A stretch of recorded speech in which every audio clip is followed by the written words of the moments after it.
السلام علیکم ورحمۃ اللہ وبرکاتہ نحمده ونصلي ونسلم على رسوله الكريم اما بعد فاعوذ باللہ من الشیطان الرجیم بسم اللہ الرحمن الرحیم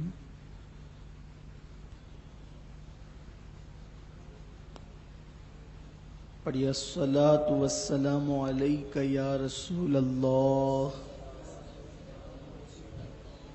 الصلاۃ والسلام علیک یا نبی اللہ، الصلاۃ والسلام علیک یا حبیب اللہ وعلی آلک واصحابک یا نور اللہ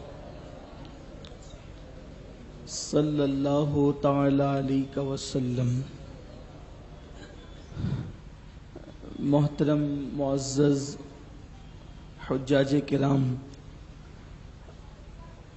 الحمدللہ آج ہم حج تربیتی کیمپ میں جو عالمی تحریک سنی دعوت اسلامی کے زیر اہتمام منعقد کیا گیا ہے اس میں حاضر ہیں۔ اللہ تعالیٰ میری اور آپ سب کی حاضری کو قبول فرمائے۔ حج کیسے کریں، یہ آج کا عنوان ہے، اور یہ بات ہر سال حج تربیتی کلاس میں کہی جاتی ہے اور آج بھی کہی جا رہی ہے کہ اللہ تبارک و تعالیٰ نے ارکان حج کو آسان کیا ہے، اور اسلام میں کوئی چیز ایسی نہیں ہے جو مشکل ہے، بلکہ اگر ہم اس کو صرف ذہن میں کچھ باتیں بٹھا لیں تو ہمارا حج بہت آسان ہو جائے گا انشاءاللہ۔ بہت سارے لوگ حج کو مشکل بنا کر پیش کرتے ہیں، حالانکہ الدین و یسر، حضور علیہ السلام کا فرمان ہے کہ دین آسان ہے، اور حج ارکان اسلام میں سے ایک رکن ہے۔ حج جو ہے ہر صاحب استطاعت پر فرض ہے، یعنی جو بندہ طاقت اور استطاعت رکھتا ہو اس پہ حج فرض ہے، اور جب حج فرض ہو جائے تو جلد سے جلد حج کا ادا کرنا ضروری ہے۔ اگر کوئی تاخیر کرتا ہے، لیٹ کرتا ہے، جتنا وہ لیٹ کرے گا وہ اتنا گنہگار ہوگا۔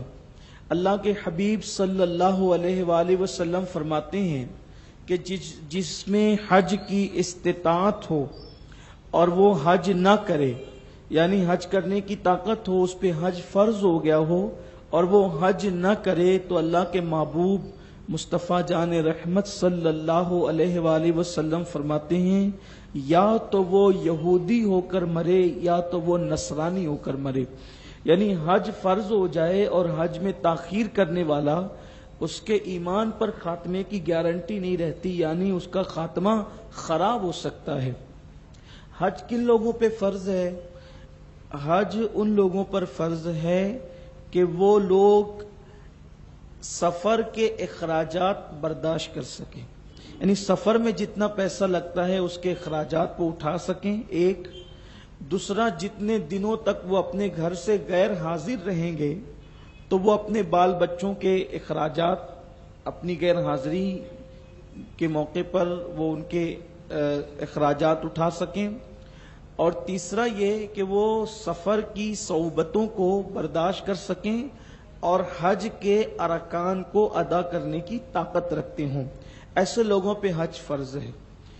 اگر اس اصطلاح میں ہم دیکھتے ہیں تو میں سمجھتا ہوں کہ بہت سارے لوگوں پہ حج فرض ہے، لیکن لوگ یہ کہتے ہیں ابھی تو بیٹی کی شادی باقی ہے، ابھی تو بیٹے کی شادی باقی ہے، ابھی تو فلاں کام باقی ہے۔ یعنی عام طور پہ ہندوستان میں یہ ذہن بنا ہوا ہے کہ سارے کام سے فری ہو جائیں گے اس کے بعد حج کریں گے، تو سارے کام سے فری ہوتے ہوتے کبھی تو انسان کی زندگی ختم ہو جاتی ہے، یا پھر انسان اتنا بوڑھا ہو جاتا ہے کہ وہ حج کرنے کے قابل نہیں رہتا۔ حج جو ہے وہ دوڑ بھاگ کے کام ہے، ارکان جو ہے وہ عام طور پہ اس میں طاقت و قوت لگتی ہے، اس لیے لوگوں کو چاہیے کہ لوگ جتنی جلدی ہو سکے حج کریں، بلکہ حج کرنے کا جو اصل و لطف اور مزہ ہے وہ جوانی میں ہے۔ اللہ تعالیٰ سے دعا ہے کہ اللہ تعالیٰ ہم سب کو جوانی میں حج نصیب فرمائے۔ جو لطف حج جوانی میں کرنے کا آتا ہے وہ لطف بڑھاپے میں نہیں آتا، لیکن بہرحال اللہ جب بھی جس کو نوازے عطا فرمائے وہ حج کی سعادت سے مالا مال ہو، اللہ تعالیٰ قبول فرمائے۔ یہاں حجاج کرام موجود ہے۔ اب ہم بہت آسان کر کے حج کا طریقہ آپ کو بتاتے ہیں۔ پہلے تو یہ آپ سمجھ لیں کہ حج کو جانے سے پہلے کچھ حج کے لوازمات اور آداب ہیں۔ پہلی چیز تو یہ ہے کہ حج کو جانے سے پہلے کچھ ایسی چیزیں جو ہماری ضرورت کی ہے، شریعت سے اس کا تعلق بظاہر نہیں ہے، اس کا تعلق ہماری اپنی ضرورت سے ہے۔ جیسے مثال کے طور پر حج کو جانے سے پہلے حج کی تیاریاں کرنا، تو حج کی تیاریوں میں یہ چیزیں ہیں کہ ہمارے پاس اتنے کپڑے ہو کہ ہم وہاں جا کر کے اس کو استعمال کریں، یعنی کم سے کم 4-5 ڈریس تو ہمارے پاس ہونے چاہیے۔ اب وہ جو لوگ حج کمیٹی سے جاتے ہیں تو شاید جو لوگ عزیزیہ میں بھرتے ہیں تو شاید ان لوگوں کو لانڈری کی سہولت نہیں ہوتی، تو ایسی صورت میں وہ حضرات کپڑے کچھ زیادہ لے لیں تاکہ ان کو وہاں پر کم سے کم دھلنے وغیرہ کے معاملات کرنے پڑیں۔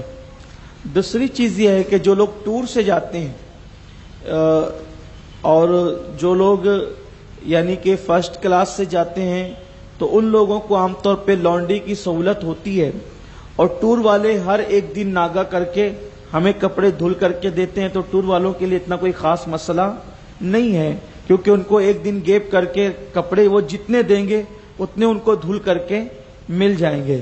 لیکن یہاں ایک بات اور آپ سے عرض کر دوں، حالانکہ چھوٹی سی بات ہے اور اس کا خیال کرنا ہوتا ہے، کوئی یہ شرعی مسئلہ نہیں ہے لیکن یہ تجربے کی بات ہے۔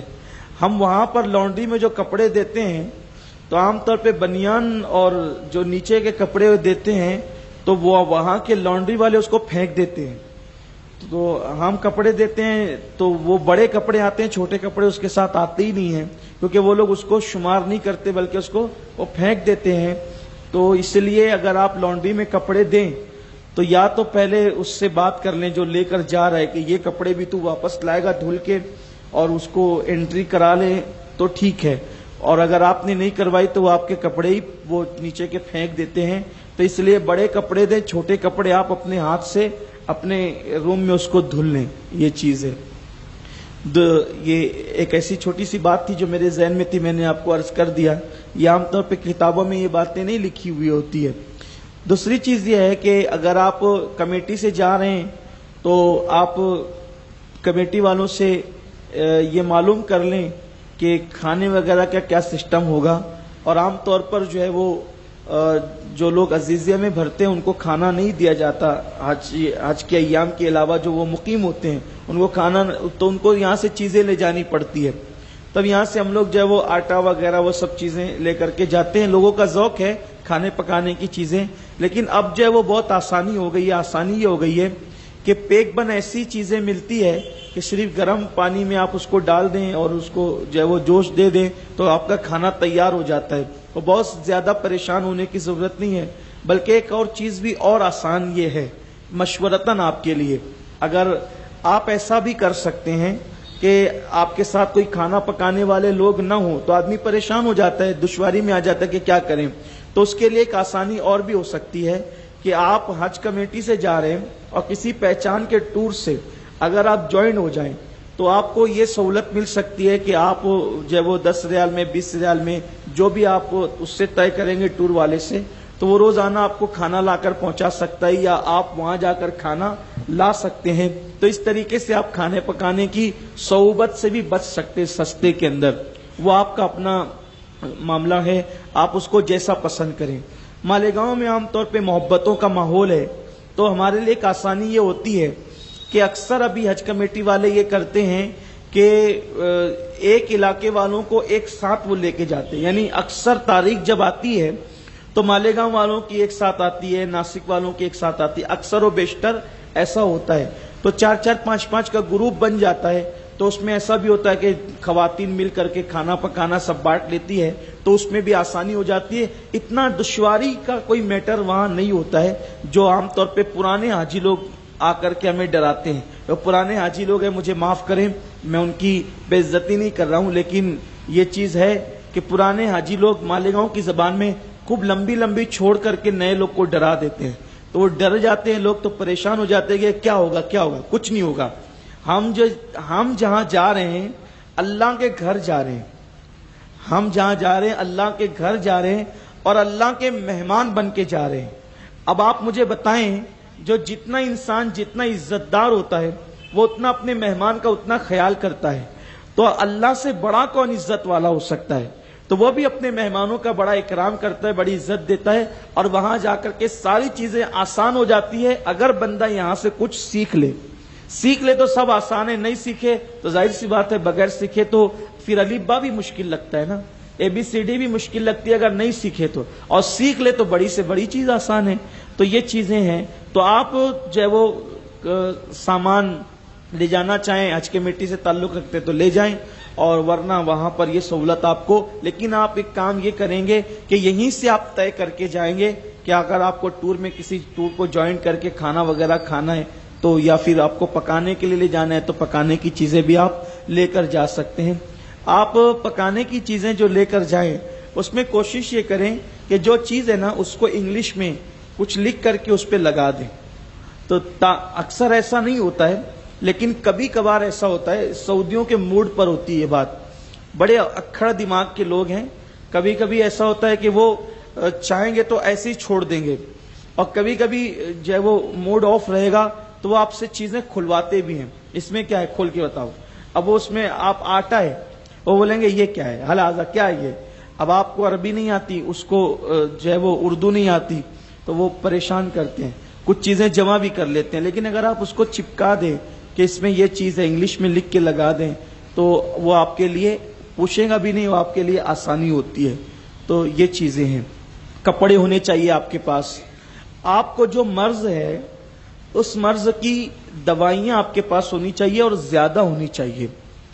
کبھی کبھی ایسا ہوتا ہے کہ کچھ دوائیاں ہماری ختم ہو جاتی ہے یا ہم نہیں لے جا پاتے ہیں تو ہم وہاں سے دوائیاں خریدتے ہیں، تو اس میں دو چیزیں ہوتی ہیں ہمارے لیے مشکل، ایک مشکل یہ ہوتی ہے کہ وہاں کی دوائیاں مہنگی ہوتی ہیں، بلکہ اگر ہمارا یہاں سر درد ہو تو ہم 50 پیسے میں سر درد کی کوئی گولی یہاں لے کے کھا لیتے ہیں، کیونکہ ہمارے یہاں میڈیکل والے ایک گولی بھی ہمیں دیتے ہیں، ٹیبلٹ ایک بھی دیتے ہیں، لیکن وہاں آپ کو ایک گولی نہیں ملتی، اگر آپ کو ضرورت ایک گولی کی ہے تو آپ کو پورا پتا خریدنا ہوتا ہے، اور پورا پتا خریدنے میں پھر ہمیں تھوڑی سی وہ ہوتی ہے، دشواری ہوتی ہے، کیونکہ وہاں کی ریال یہاں کی پیسے سے کہیں مہنگی ہوتی ہے، بلکہ وہاں پر اگر آپ برش بھی خریدنے کے لیے جائیں تو برش آپ کو 11 ریال 15 ریال 20 ریال سے کم نہیں ملے گا۔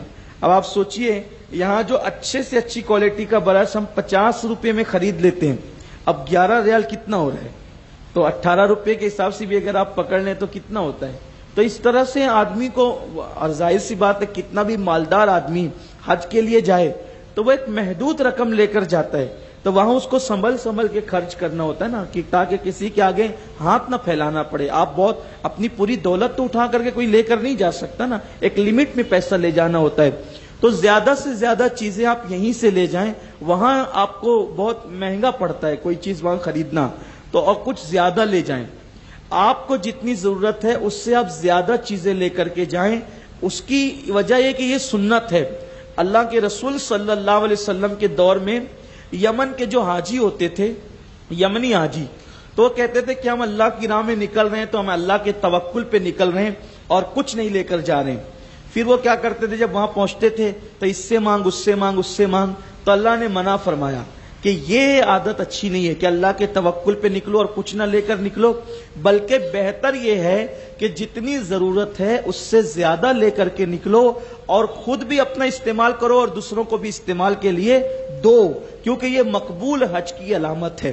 سفر حج میں لوگوں کی مدد کرنا دواؤں سے، کھانے سے، پینے سے، پیسے سے، حضور علیہ السلام فرماتے ہیں یہ حج کی مقبولیت کی علامت ہے۔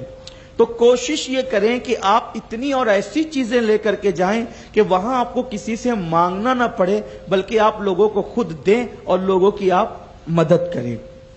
تو ضرورت سے زیادہ دوا لے لیں، ضرورت سے زیادہ جو ہے وہ کھانے پینے کی چیزیں لے لیں، جیسے عام طور پہ بسکٹ ہے، ٹوس ہے، کھاری ہے، چوڑا ہے، یہ سب چیزیں آپ کے پاس ہونی چاہیے۔ توحید اب یہ نیٹورک کیوں ہونے چاہیے وہ آگے میں آپ کو انٹرنیشنل بتاؤں گا۔ اسلامک یہ آپ کو کہاں کام آئے یوٹیوب گا، اور جب آپ جو چیزیں کچھ لیں گے کھانے پینے کی کہ آپ اس کو فوراً کھا سکتے ہیں، تو چوڑا ہے، بسکٹ ہے، یا جو بھی اور چیزیں آپ ڈائریکٹ کھا سکتے ہیں، اس کو آپ اپنے ہینڈ بیگ میں رکھیں، کچھ آپ اس کو اپنے ہاتھ کے بیگ میں رکھیں۔ آپ کے بیگ عام طور پہ 3 ہونے چاہیے، کم سے کم آپ کے پاس 3 بیگ ہونا چاہیے۔ اگر آپ کا سامان کم سے کم ہے تب بھی ایک لگیج میں جانے والا بیگ، ایک ہاتھ میں رہنے والا بیگ، اور ایک چھوٹا سا بیگ جو آپ کے گلے میں لٹکا رہے۔ ہاتھ جو لگیج میں جائے گا جو بیگ، تو اس کے اندر لکوڈ وغیرہ کا جو سامان ہوتا ہے نا، یعنی کہ پتلی چیزیں ہوتی ہے، تو وہ ساری چیزیں آپ کو لگیج میں ڈالنی ہوگی، کیونکہ اگر آپ ہینڈ بیگ میں یا گلے کے بیگ میں آپ لکوڈ لے جانا چاہیں تو وہ ہندوستان میں ہی جو ہے جب چیکنگ کرتے ہیں تو وہ نکال کے رکھ لیتے ہیں، وہ آپ کو لے جانے نہیں دیں گے۔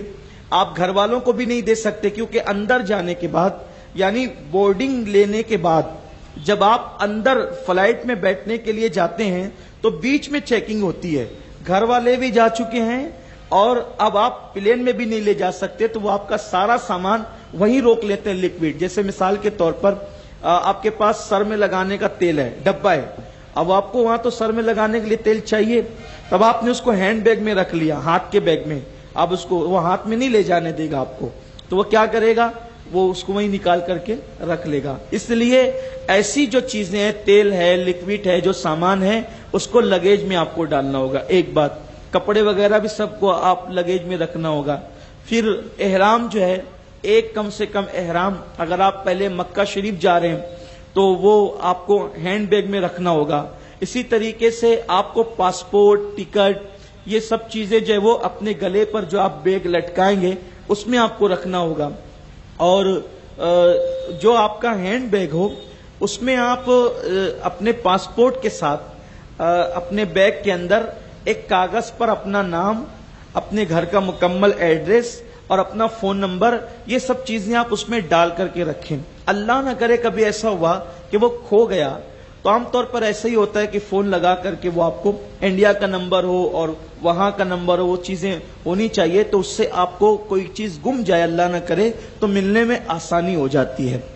اب آپ جو ہے وہ اپنی ضرورت کے مطابق سامان لے کر ایک اور چیز کہ وہاں پر جو سامان لگتا ہے ان میں سردی اور گرمی دونوں کپڑے ساتھ میں رکھنے چاہیے، کیونکہ حج کے موقع پر گھنٹوں میں بھی موسم بدل جاتا ہے۔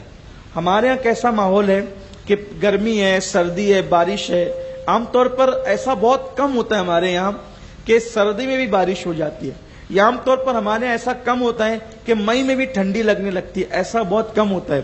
لیکن وہاں ایسا عام طور پہ دیکھا گیا ہے کہ گرمی، شدید گرمی ہے، اور اکثر حج کے ایام میں 1-2 دن پہلے بارش ہو گئی تو اتنی ٹھنڈی پڑنے لگی کہ ہاتھ پیر لوگوں کے پھٹنے لگتے ہیں۔ اب ہوتا ہی ہے کہ یہاں تو معلوم کر کے گئے تھے کہ وہاں گرمی کا موسم ہے، اب اچانک 1 دن پہلے 2 دن پہلے بارش ہو گئی، اتنی سردی ہوئی تو اب شال بھی نہیں ہے تو کیا کریں، سوٹر بھی نہیں ہے تو کیا کریں، تو عام طور پہ پھر وہاں خریدنا پڑتا ہے، پھر آدمی پریشان ہوتا ہے۔ تو احتیاطاً کچھ کپڑے سردی کے، گرمی کے آپ اپنے پاس رکھیں، یہ آپ کو کام آئے گا۔ یا ایسا بھی ہوتا ہے کہ مکے میں خوب شدت کی گرمی تھی، اتنی گرمی تھی کہ آپ نے پتلے کپڑے پہنے، مدینہ منورہ گئے تو اچانک اتنی سردی کہ وہاں آپ کو سوٹر پہننا پڑے گا، ایسا بھی ہوتا ہے۔ مکے میں گرمی ہے، مدینہ منورہ میں خوب سردی ہے۔ یہ چیزیں عام طور پہ جو جاتے ہیں الحمدللہ وہ لوگ دیکھتے ہیں، اس چیز کو محسوس کرتے ہیں۔ تو اس لیے گرمی سردی کے کپڑے آپ کے پاس ہونے چاہیے۔ احرام کم سے کم آپ 2 لے کر ضرور جائیں، 2 احرام آپ کے پاس ہونے چاہیے کہ اگر کسی حادثے کی وجہ سے وہ خراب ہو جائے یا اس پر ناپاک چھینٹے پڑ جائے تو آپ احرام کو تبدیل کر سکیں۔ احرام جو مردوں کے لیے ہوتا ہے وہ بغیر سلی ہوئی 2 چادریں ہوتی ہے، اس کو عام طور پہ احرام کہتے ہیں، ورنہ حقیقت میں احرام جو ہے وہ نیت کا نام ہے۔ احرام کو احرام اس لیے کہتے ہیں کہ ہم جب احرام کی نیت کرتے ہیں تو کچھ چیزیں جو حلال ہوتی ہیں ہم پر ہمیشہ، وہ احرام کی حالت میں ہم پہ کچھ چیزیں حرام ہو جاتی ہے، اس لیے اس کو احرام کہتے ہیں۔ لیکن عام طور پہ عرف میں وہ کپڑوں کو احرام کہا جاتا ہے، لیکن حقیقت میں احرام نیت کا نام ہے۔ ابھی آگے آپ اس کو سنیں گے۔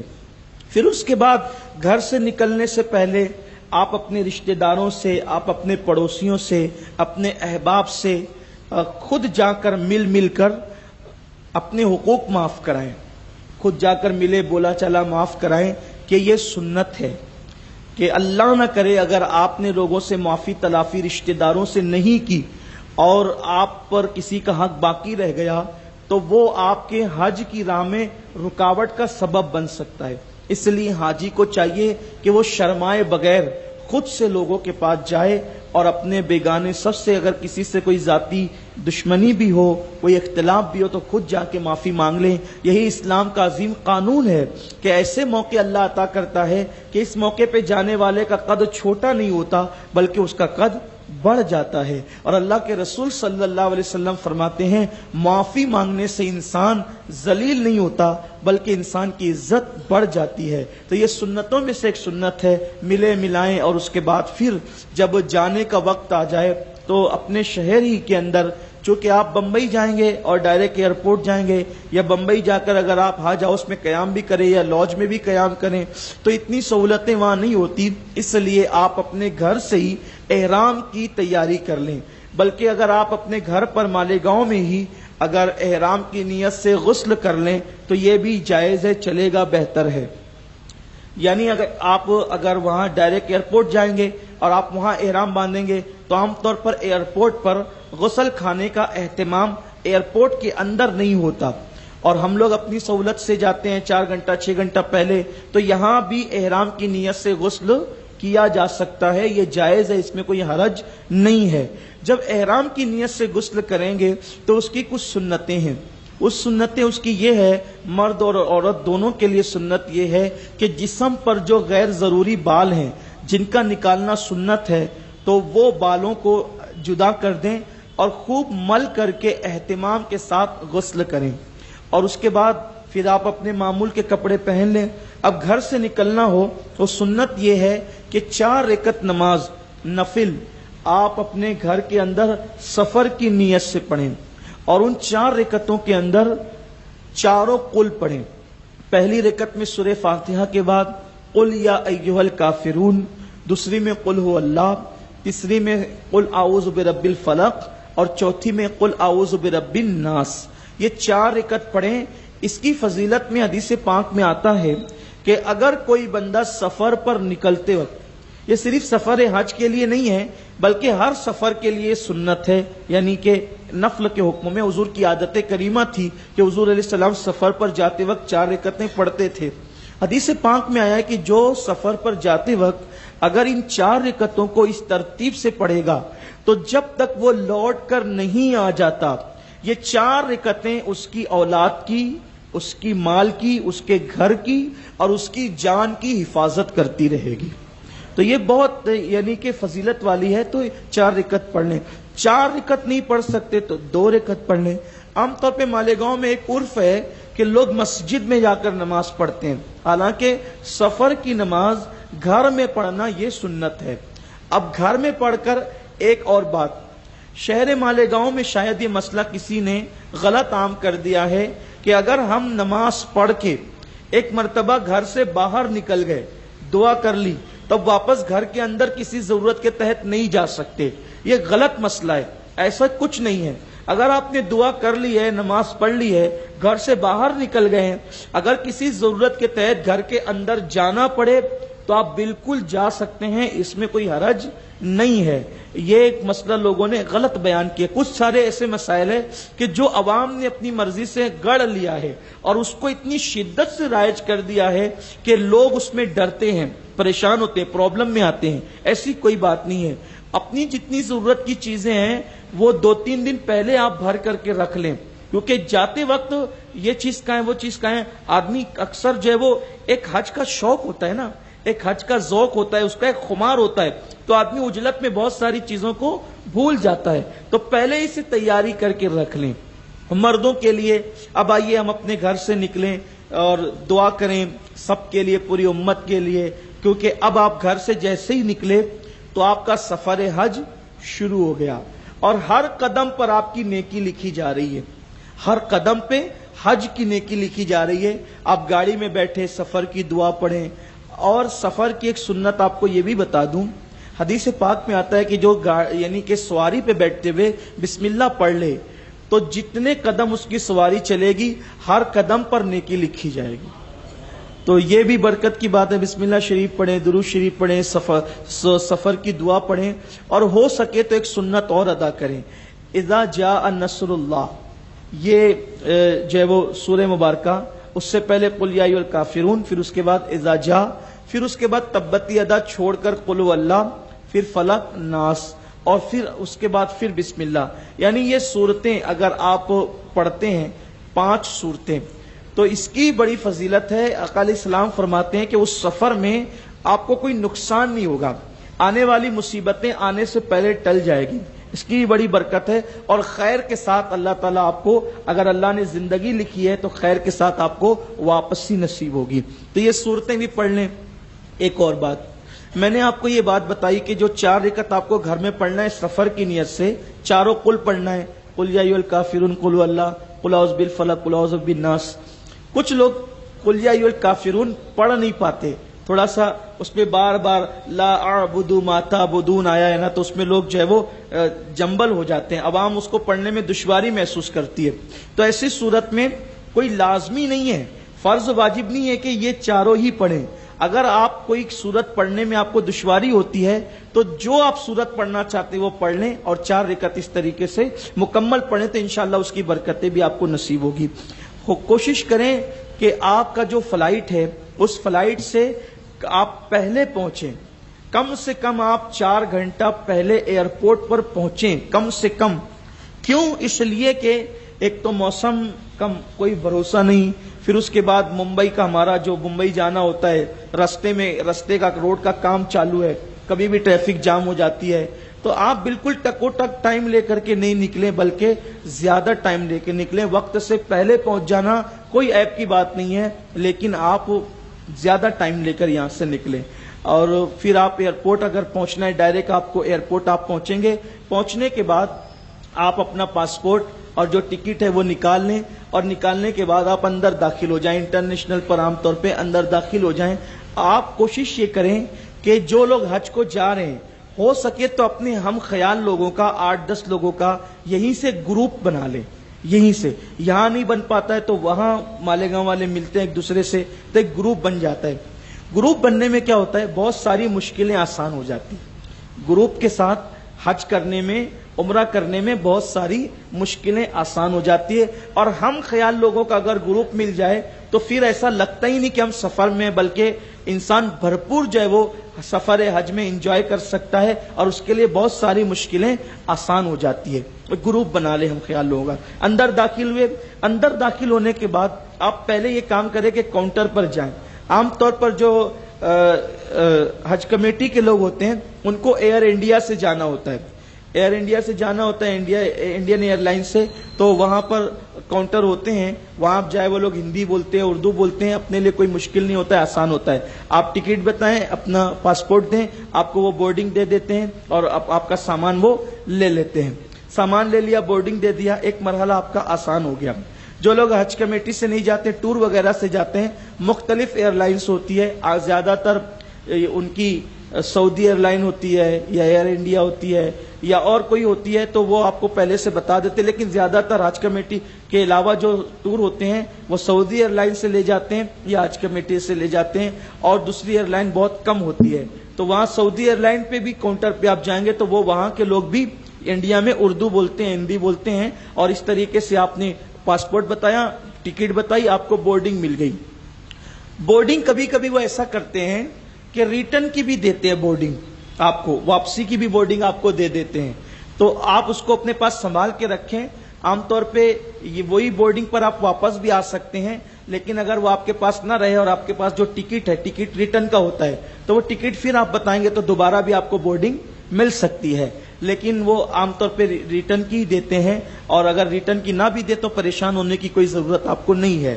اب آپ بورڈنگ لے کر کے اپنے ہاتھ میں ہینڈ بیگ لے کر کے اب اندر جب چلیں گے تب آپ کو ایک مرحلہ اور ہوگا کہ اب آپ کو وہاں پر چیکنگ کرانی ہوگی، یعنی کہ مشین وغیرہ لگی ہوتی ہے، سامان آپ کو ڈالنا ہوتا ہے، پھر اندر جانا ہوتا ہے، پھر امیگریشن ہوتا ہے.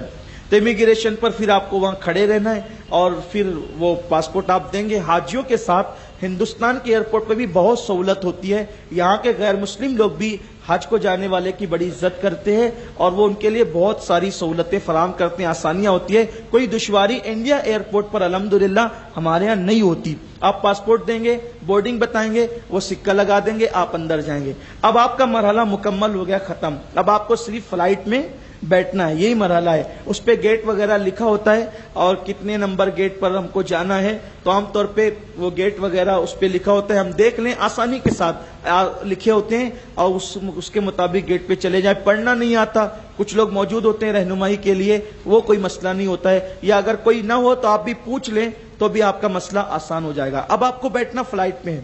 اگر آپ ڈائریکٹ مکہ شریف جا رہے ہیں، اب مکہ شریف جا رہے ہیں، ابھی حج میں 1 مہینہ باقی ہے، 15 دن باقی ہے، 20 دن باقی ہے، 10 دن باقی ہے، 8 دن باقی ہے، اور آپ جا رہے ہیں، تو آپ کو حج جو کرنا ہے وہ حج تمتع کرنا ہے.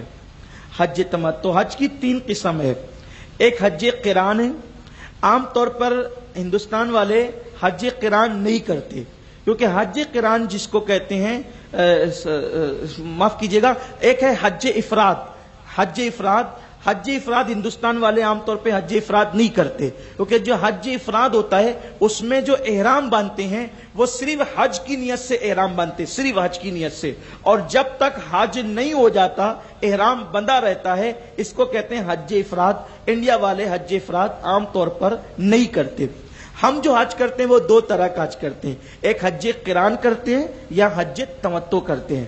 حج قران میں ایک مشکل یہ آتی ہے کہ جب ہم اپنے وطن سے حج کا احرام باندھتے ہیں تو حج اور عمرہ دونوں کی نیت ایک ساتھ کرتے ہیں، وہاں جا کر کے عمرہ ادا کرتے ہیں، اور عمرہ ادا کرنے کے بعد ہم احرام سے باہر نہیں آتے. کیوں نہیں آتے؟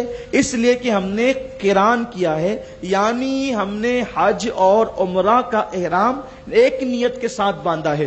تو ہم نے اس وقت تک اب حج احرام سے باہر نہیں آنا ہے جب تک کہ حج کے ارکان مکمل نہ ہو جائیں. اس لیے اب آپ کو 10 دن باقی ہے، 15 دن باقی ہے، تو بھی آپ کو اتنے دن احرام کے اندر رہنا پڑے گا اگر آپ نے قران کی نیت کی ہے تو. اگر 1-2 دن حج کو بچے ہیں اور آپ جا رہے ہیں تب تو آپ کو قران کرنا افضل ہے، بہتر ہے، آپ قران کر لیں. لیکن 8 دن 10 دن بچے ہوئے ہیں تو میرا مشورہ یہ ہے کہ آپ قران نہ کریں، کیونکہ آپ تمتع کریں. اتنے دن تک احرام میں رہنا پہلی بات تو مشکل ہوتا ہے، کیونکہ ہمارا معمول نہیں ہے، تو بار بار وہ چادریں اترتی ہے، پھر تھوڑے سے پرابلم آتے ہیں. تو ایسی صورت میں پھر اس کی کچھ پابندیاں بھی ہوتی ہے، مشکلات بھی ہوتی ہے، تو ہم اس کو نبھا نہیں پاتے ہیں، تو دم بھی لگ سکتا ہے. اس لیے اگر 8-10 دن 15 دن باقی ہے تو تمتع کریں. اب حج تمتع کا طریقہ کیا ہے اس کو سماعت کر لیں. کچھ مشکل نہیں، آسان ہے کہ ہم اپنے وطن سے عمرہ کا احرام باندھ کر جاتے ہیں، وہاں عمرہ کر کے ہم حلق کرا کے احرام سے باہر آ جاتے ہیں، اور پھر اس کے بعد حج کے دنوں میں حج کا احرام باندھتے ہیں. یعنی ہمیں 2 احرام باندھنا پڑتا ہے، وطن سے عمرہ کا احرام اور وہاں جانے کے بعد حج کا احرام. اس کو حج تمتع کہتے ہیں. یہ آسان ہے، وہاں گئے، عمرہ کیا، 2-3 گھنٹے میں فارغ ہو گئے، احرام اتار دیا، پھر اپنے معمول کے کپڑے پہن لیے. اب جب تک حج کی تاریخ نہیں آتی نفل عمرہ کرتے رہیں، نفل طواف کرتے رہیں، جو کرنا وہ کرتے رہیں، کوئی پرابلم کی بات نہیں. تو اس لیے حج تمتع آسان ہوتا ہے. اب ہم حج تمتع کر رہے ہیں تو اب ہم چونکہ امیگریشن سے پار ہو گئے، تب ہمیں مکہ جانا ہے، مکہ شریف. تو ہم لوگ ایئرپورٹ پر احرام کی چادریں باندھ لیں گے، کیونکہ ہم جو ہے غسل کر چکے تھے، غسل ادا کر چکے تھے احرام کی نیت سے. وہاں جا کر ہم صرف وضو کر لیں، اور وضو کرنے کے بعد کپڑے اتار کر جو احرام کی چادریں اس کو باندھ لیں، تو یہ بھی جائز ہے. اب عام طور پر جو ایئرپورٹ ہوتا ہے اس میں جو لوگ پہلی مرتبہ جاتے ہیں، خاص طور پہ بوڑھے لوگ، تو ایئرپورٹ کے اندر جو انڈیا میں ایئرپورٹ ہے انٹرنیشنل پر، تو اکثر وہاں پر انگلش ٹوائلٹ بنی ہوئی ہے، تو عام طور پہ ہمیں عادت نہیں ہوتی اس میں بیٹھنے کی، تو بیٹھنے میں دشواری ہوتی ہے، تو آدمی پریشان ہوتا ہے۔ پریشان نہیں ہو، انڈیا کے ممبئی کے ایئرپورٹ پر جتنی ٹوائلٹس ہیں تو اس میں آخری کی 2 جو ہوتی ہے تو وہ انڈین ہوتی ہے۔ اگر آپ اخیر کی طرف جائیں گے یا وہاں پر آدمی کھڑا ہوتا ہے، اس سے پوچھے وہ ہندی بولتا ہے اردو بولتا ہے کہ انڈین کدھر ہے، تو وہ آپ کو بتائے گا، رہنمائی کرے گا، تو آپ وہاں جا کر استنجا وغیرہ سے فارغ ہو جائیں اور پھر اس کے بعد وضو کریں۔ وضو کرنے کے لیے جب آپ نل پر آئیں گے، پہلی مرتبہ جانے والوں کے لیے جو کبھی ایئرپورٹ پہ گئے نہیں ہیں، تو وہاں پر جو ہے نا حساس نل ہوتے ہیں، یعنی آپ کو کوئی ٹوٹی وغیرہ اس میں نہیں ہوتی، آپ ہاتھ نیچے کریں گے تو پانی آنے لگے گا۔ عام طور پہ ایسا ہی ہوتا ہے کہ اب لوگوں کو تجربہ نہیں ہوتا تو وہ اس کی ٹوٹی ڈھونڈنے لگتے ہیں، ادھر سے دبا رہے ہیں ادھر سے دبا رہے ہیں، پریشان ہوتے ہیں، لیکن وہاں آپ ہاتھ ایسے نیچے کریں گے تو آپ کے اس اشارے سے پانی آ جائے گا، آپ اس پہ وضو وغیرہ کر لیں۔ وضو کرنے کے بعد پھر آپ اپنے کپڑے اتار کر کے، وہاں عام طور پہ پیئر روم لکھا ہوتا ہے، پیئر روم، اور وہاں عبادت خانے بنے ہوتے ہیں اندر ایئرپورٹ پر، تو آپ اچھا وہاں پر بیٹھ کر کے وضو کرنے والا بھی انتظام ہوتا ہے اس کے اندر، عبادت خانے کے اندر، تو آپ وہاں بیٹھ کر کے بھی اطمینان سے وضو کر سکتے ہیں۔ اب آپ کو کپڑے اتار کر کے احرام باندھنا ہے۔ میں احرام باندھنے کا آسان طریقہ آپ کو بتا دیتا ہوں، آپ اس کو ملاحظہ فرمائیں۔ ایک بار سب لوگ مل کر درود شریف پڑھ لیں۔ یہ احرام کی 2 چادریں ہوتی ہیں، یہ پتلا کپڑا بھی ہوتا ہے اور ایک تولیے والا احرام بھی ہوتا ہے، تو آپ کو جو اپنی سہولت ہو آپ وہ لے لیں، اور ہو سکے تو ایسا بھی کریں جو نیچے والا ہو وہ تولیے والا لے لیں اور اوپر والا پتلا لے لیں، یا دونوں تولیے والا لے لیں، آپ اپنی طبیعت کے حساب سے جو چاہیں پسند کریں۔ اس کو سلائی نہیں کر سکتے، بغیر سلی ہوئی چادر پہننا یہی سنت ہے۔ تو اب احرام باندھنے کا کوئی ایسا مخصوص طریقہ جس پر ہم کو بہت پابند کیا گیا ہو، ایسا کچھ بھی نہیں ہے۔ 3 طریقے سے آپ احرام باندھ سکتے ہیں نیچے کا۔ ایک تو یہ کہ آپ یہ کپڑا بھی جو احرام کا ہوتا ہے کتنا بڑا ہونا چاہیے، اس کی کوئی میعاد اور مقدار مقرر نہیں ہے۔ آپ دبلے ہیں، آپ موٹے ہیں، تو آپ اپنی سہولت سے آپ کو جو چاہیے جتنا چاہیے آپ اس کو کر سکتے ہیں۔ اتنا زیادہ نہ لے لیں کہ پہننے میں دشواری ہو، اور اتنا کم بھی نہ ہو کہ پہننے میں دشواری ہو۔ تو میرے خیال سے 2 میٹر سے 2.5 میٹر کے درمیان جو ہے وہ آپ اس کو لے سکتے ہیں، تو اس میں کوئی دشواری نہیں ہے۔ دائیں طرف سیدھی طرف کی جو چادر ہے وہ زیادہ ہو، الٹی طرف کی چادر کم ہو، اور آپ اس کو یوں کریں، یوں کر کے پھر یوں کر کے اس طریقے سے باندھ لیں اور اس کو پلٹ دیں۔ یہ نیچے کی باندھنے کا طریقہ ہے۔ دوسرا طریقہ یہ ہے کہ آپ اس کو لنگی کی طرح، جیسے ہم باندھتے ہیں نا لنگی، اس طریقے سے آپ اس کو اپنی سہولت کے حساب سے، ہمارے شہر میں تو ماشاءاللہ لوگوں کو بہت پریکٹس ہے لنگی پہننے کی، تو کوئی مسئلہ ہی نہیں ہے، اس طریقے سے بھی آپ اس کو باندھ سکتے ہیں۔ اور تیسرا طریقہ جو بہت زیادہ سہولت والا مجھے لگتا ہے وہ یہ ہے کہ دونوں سرے کو ایک ساتھ ملا لیں۔ اس میں چلنے میں بیٹھنے میں بھی بے پردگی نہیں ہوتی ہے، ورنہ لوگ احرام باندھ لیتے ہیں تو رانیں بھی کھل جاتی ہے۔ احرام کی حالت میں تو بہت احتیاط کی ضرورت ہے، ان کا بدن دکھتا ہے۔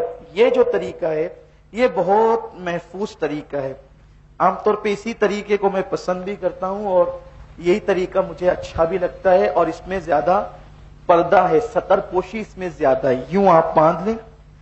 کمر کسنے کے لیے، کمر کسنے کی نیت سے بیلٹ لگانا یہ مکروہ ہے، اس لیے وہ بیلٹ جو کمر کسنے کے لیے عام طور پہ پینٹ میں لگاتے ہیں وہ لگانا مکروہ ہے۔ البتہ ایسا بیلٹ جس میں آپ پیسے یا ضرورت کی چیزیں رکھ سکے، یعنی ضرورت کی چیزیں رکھنے کی نیت سے بیلٹ لگا سکتے ہیں، تو اس میں دونوں کام ہو جاتے ہیں کہ ہماری کمر بھی کس جاتی ہے، یہ محفوظ ہو جاتا ہے، اور ہم پیسے اور ضرورت کی چیزیں اس میں رکھ سکتے ہیں۔ ٹھیک ہے، یہ میں نے بتانے کے لیے آپ کو کپڑے پہن رکھے ہیں، ہے نا؟ آپ لوگوں کو کپڑے نہیں پہننا ہے، پورے کپڑے آپ کو اتار دینا ہے، کوئی کپڑا آپ نہیں رکھ سکتے۔ اگر آپ نے 2 منٹ کے لیے بھی سلا ہوا کپڑا احرام کی نیت کے بعد پہنا تو آپ پر کفارہ لازم آئے گا.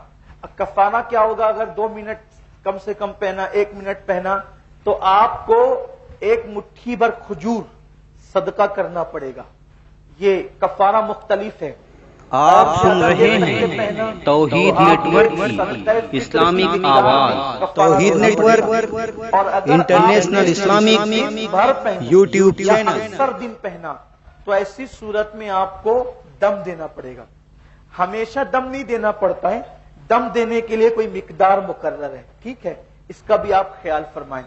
تو اب آپ نے پھر دوسری جو اوپر کی چادر ہے وہ اس طریقے سے اپنے کندھوں پہ اور اپنے بدن پہ ڈال لینا ہے، یوں.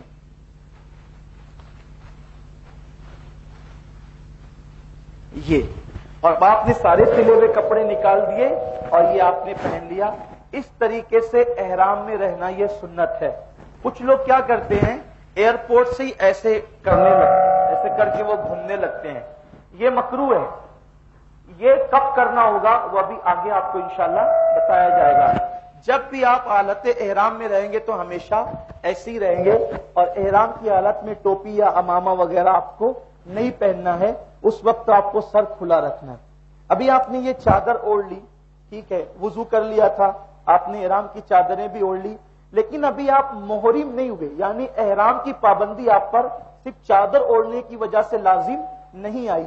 کیوں؟ اس لیے کہ یہ احرام کی چادر ہے، یہ احرام کا رکن ہے، یہ احرام مکمل نہیں ہے. احرام اصل کسے کہتے ہیں؟ نیت کو کہتے ہیں. اب یہیں پر خواتین اسلام کے لیے بھی ایک وضاحت کر دوں کہ مردوں کے لیے تو یہ چادر ہے، احرام کا کپڑا. عورتوں کے لیے احرام کے لیے کوئی مخصوص کپڑا نہیں ہے. عورتوں کے لیے ان کے جو معمول کے کپڑے جو روزانہ وہ پہنتی ہے وہی ان کے کپڑوں کا احرام ہے، اسی میں وہ نیت کر سکتی ہے. سفید کپڑا پہنے تو اچھی بات ہے، سنت ہے، لیکن عورتیں رنگین کپڑوں میں بھی احرام کی نیت کر سکتی ہے. عورتوں کے لیے سفید کپڑے کی کوئی قید نہیں ہے، پابندی نہیں ہے. عورتیں جس کپڑے میں چاہیں وہ کر سکتی ہے، لیکن عورتیں خاص بات کا خیال کریں. حالت احرام میں عورتوں کو کان چھپانا، عورتوں کو کان چھپانا یہ فرض ہے. عام طور پر ایسے بھی غیر احرام میں بھی کان چھپانا عورتوں کے لیے فرض ہے، کیونکہ کان جو ہے وہ بھی سر کا حصہ ہے. اچھا ایک بات اور، اگر کان کھلے کر کے یوں، اور عورتوں کی عادت ہوتی ہے کبھی کبھی کہ وہ اس طریقے سے اوڑھتی ہے. ہم نے دیکھا ہے، محسوس کیا اس کو کہ عورتیں اس طریقے سے اوڑھتی ہیں. اس طریقے سے اوڑھنی عورتیں کیوں اوڑھتی ہے؟ کیونکہ انہوں نے سونے کی بالیاں پہن رکھی ہوتی ہے اور وہ جو زیور پہن رکھی ہوتی ہے، تو اب وہ کان پہ سے اوڑھے گی تو زیور چھپ جائے گا، تو وہ زیور کو بتانے کے لیے جو ہے اس طریقے سے اوڑھتی ہے. اور اسی حالت میں وہ نماز بھی پڑھتی ہے اس طرح سے. تو اگر نماز کی حالت میں اس کے کان کھلے رہے تو اس کی نماز ہی نہیں ہوگی، اس کی نماز، کیونکہ کان سر کا حصہ ہے، نماز ہی نہیں ہوگی. اور ایک اور اہم مسئلہ، اگر طواف میں کان کھلے رہے تو بھی طواف نہیں ہوگا، طواف بھی نہیں ہوگا. اس لیے خواتین کے لیے یہ ہے کہ معمول کے کپڑوں میں وہ احرام کی نیت کریں. لیکن ایک مشورہ کہ ہمارے یہاں انڈیا کے اندر احرام کے نام سے رومالی ٹائپ ملتا ہے، وہ سلا ہوا ہوتا ہے، تو وہ یہاں سے اس طریقے سے بنتا ہے اور وہ پورا یہاں تک کے آ جاتا ہے، تو اس میں اچھی خاصی ستر پوشی ہو جاتی ہے، تو وہ لے لیں. حالانکہ وہ باندھنا ضروری نہیں ہے، صرف اوڑھنی بھی اوڑھ لیا تو کافی ہے، لیکن وہ اچھا لگتا بھی ہے اور اس سے اکثر بال وغیرہ بھی سب چھپ جاتے ہیں، تو وہ عورتوں کے لیے زیادہ مناسب اور بہتر ہے. اب آپ نے جو ہے چادر اوڑھ لی اور اب آپ کو فلائٹ میں بیٹھنا ہے. فلائٹ میں آپ کو بیٹھنا ہے تو ایسی صورت میں کبھی کبھی حج کے ایام میں وہاں جو فلائٹیں پوری دنیا سے آتی ہے تو فلائٹ کا اکثر شیڈول جو ہے وہ کم زیادہ ہوتا رہتا ہے، یعنی لیٹ ہوتے رہتی ہے، اکثر فلائٹیں لیٹ ہوتی رہتی ہے. تو ایسی صورت میں آپ احرام کی نیت کرنے میں جلدی نہ کریں، بلکہ آپ یہ کریں کہ ایئرپورٹ پر آپ 2 رکعت نفل احرام کی نیت سے نماز پڑھ لیں. پہلی رکعت میں قل یا ایھا الکافرون اور دوسری میں قل ھو اللہ، یہ پڑھ لیں، دعا بھی کر لیں. مرد حضرات جب احرام کی نیت سے نفل پڑھیں گے تو سر پہ ٹوپی رکھ لیں یا سر کو ڈھانک لیں اور ڈھانک کر کے نفل پڑھیں، اور نفل پڑھنے کے بعد دعا بھی کر لیں، لیکن اب بھی وہ احرام کی نیت نہ کریں۔ کیوں نہ کریں؟ اس لیے کہ اگر فلائٹ لیٹ ہو گئی تو اتنی دیر تک آپ پہ احرام کی پابندیاں رہے گی، آپ مشقت میں پڑ سکتے ہیں، تو ایسی صورت میں آپ دعا بھی کر لیں، اب انتظار کریں، پھر اس کے بعد جب آپ فلائٹ کے اندر چلے جائیں اور فلائٹ میں بیٹھ جائیں تو بھی اب احرام کی نیت نہ کریں۔ کیوں؟ اس لیے کہ وہ لوگ فلائٹ میں بیٹھنے کے فوراً بعد آپ کو پہلے جوس پیش کرتے ہیں، جوس دیتے ہیں، پھر کھانا دیتے ہیں، پھر وہ عام طور پہ ٹیشو دیتے ہیں، اور ٹیشو دو طرح کا ہوتا ہے، ایک سوکھا ہوتا ہے، اس کو تو کبھی بھی آپ استعمال کر سکتے ہیں، لیکن جو ٹیشو وہ لوگ دیتے ہیں جو خوشبودار ہوتا ہے، احرام کی حالت میں تو آپ اس کا استعمال نہیں کر سکتے۔ اور پینے میں بھی احرام کی نیت کرنے کے بعد ایسا جوس یا ایسی کولڈ ڈرنک جس میں پکنے کے بعد خوشبو ملائی گئی ہو، ایک تو وہ ہے کہ خوشبو ملا کر پکایا گیا ہو، خوشبو ملا کر پکایا گیا ہو تو اس کو کھا پی سکتے ہیں، لیکن پکنے کے بعد جس میں خوشبو ڈالی جاتی ہے اس کو آپ نہیں پی سکتے، علماء منع کرتے ہیں۔ تو یہ جتنا بھی جوس ہے نا، مینگو ہے، فروٹی ہے، اور جو وہ جتنے بھی جوس ہے اور جتنی بھی کولڈ ڈرنکس ہے، پیپسی، کوکا کولا وغیرہ، اسپرائٹ وغیرہ، تو اس میں پکنے کے بعد خوشبو ڈالی جاتی ہے، تو احرام کی حالت میں اس کو آپ نہیں پی سکتے۔ تو آپ فلائٹ میں بیٹھ جائیں، پہلے کھا لیں، پی لیں، تقریباً اگر آپ کو جدہ پہنچنے میں 4.5-5 گھنٹے کا ٹائم لگتا ہے تو فلائٹ 3 گھنٹے 3.5 گھنٹے چلتی ہے، اس کے بعد یلملم کی پہاڑی اور میقات آتی ہے، تو ہم اگر 1 گھنٹے میں کھانا پینا ہمارا سب نپٹ جاتا ہے، کھانے پینے کے بعد جب آپ کھانے سے فارغ ہو جائیں تو اب آپ عمرہ کی احرام کی نیت کریں۔ نیت کس طریقے سے کریں گے؟ اللہم انی ارید العمرۃ فیسرھا لی وتقبلھا منی، یہ عربی میں ہے۔ اگر آپ کو عربی نہیں آتی تو عربی میں نیت کرنا کوئی فرض واجب نہیں ہے، آپ اس کو اردو میں نیت کر لیں۔ اللہ، میں نے نیت کی، عمرہ کی، اور تیرے لیے تو اس کو میرے لیے آسان فرما اور میری طرف سے قبول فرما، یہ آپ کہہ لیں۔ اگر آپ یہ نہیں کہہ سکتے تو بھی کوئی حرج نہیں ہے، آپ صرف اپنے دل کے اندر اتنا ارادہ کر لیں کہ اللہ میں تیرے لیے عمرہ کی نیت کر رہا ہوں، اس کو قبول کر اور آسان کر، اتنا تو ہم دل میں سوچ سکتے ہیں نا، اتنا نہیں سوچ سکتے تو پھر کیا ہے۔ اور نیت جو ہے وہ دل کے ارادے کا نام ہے۔ تو 3 چیزیں ہو گئی، عربی میں نیت کریں افضل ہے، نہیں کر سکتے تو اردو میں کریں، اردو میں بھی نہیں کر سکتے تو دل میں ایک سوچ لیں اللہ میں تیرے لیے عمرہ کی نیت کرتا ہوں، اور پھر احرام کی نیت سے آپ لبیک پڑھیں، احرام کی نیت سے لبیک پڑھیں۔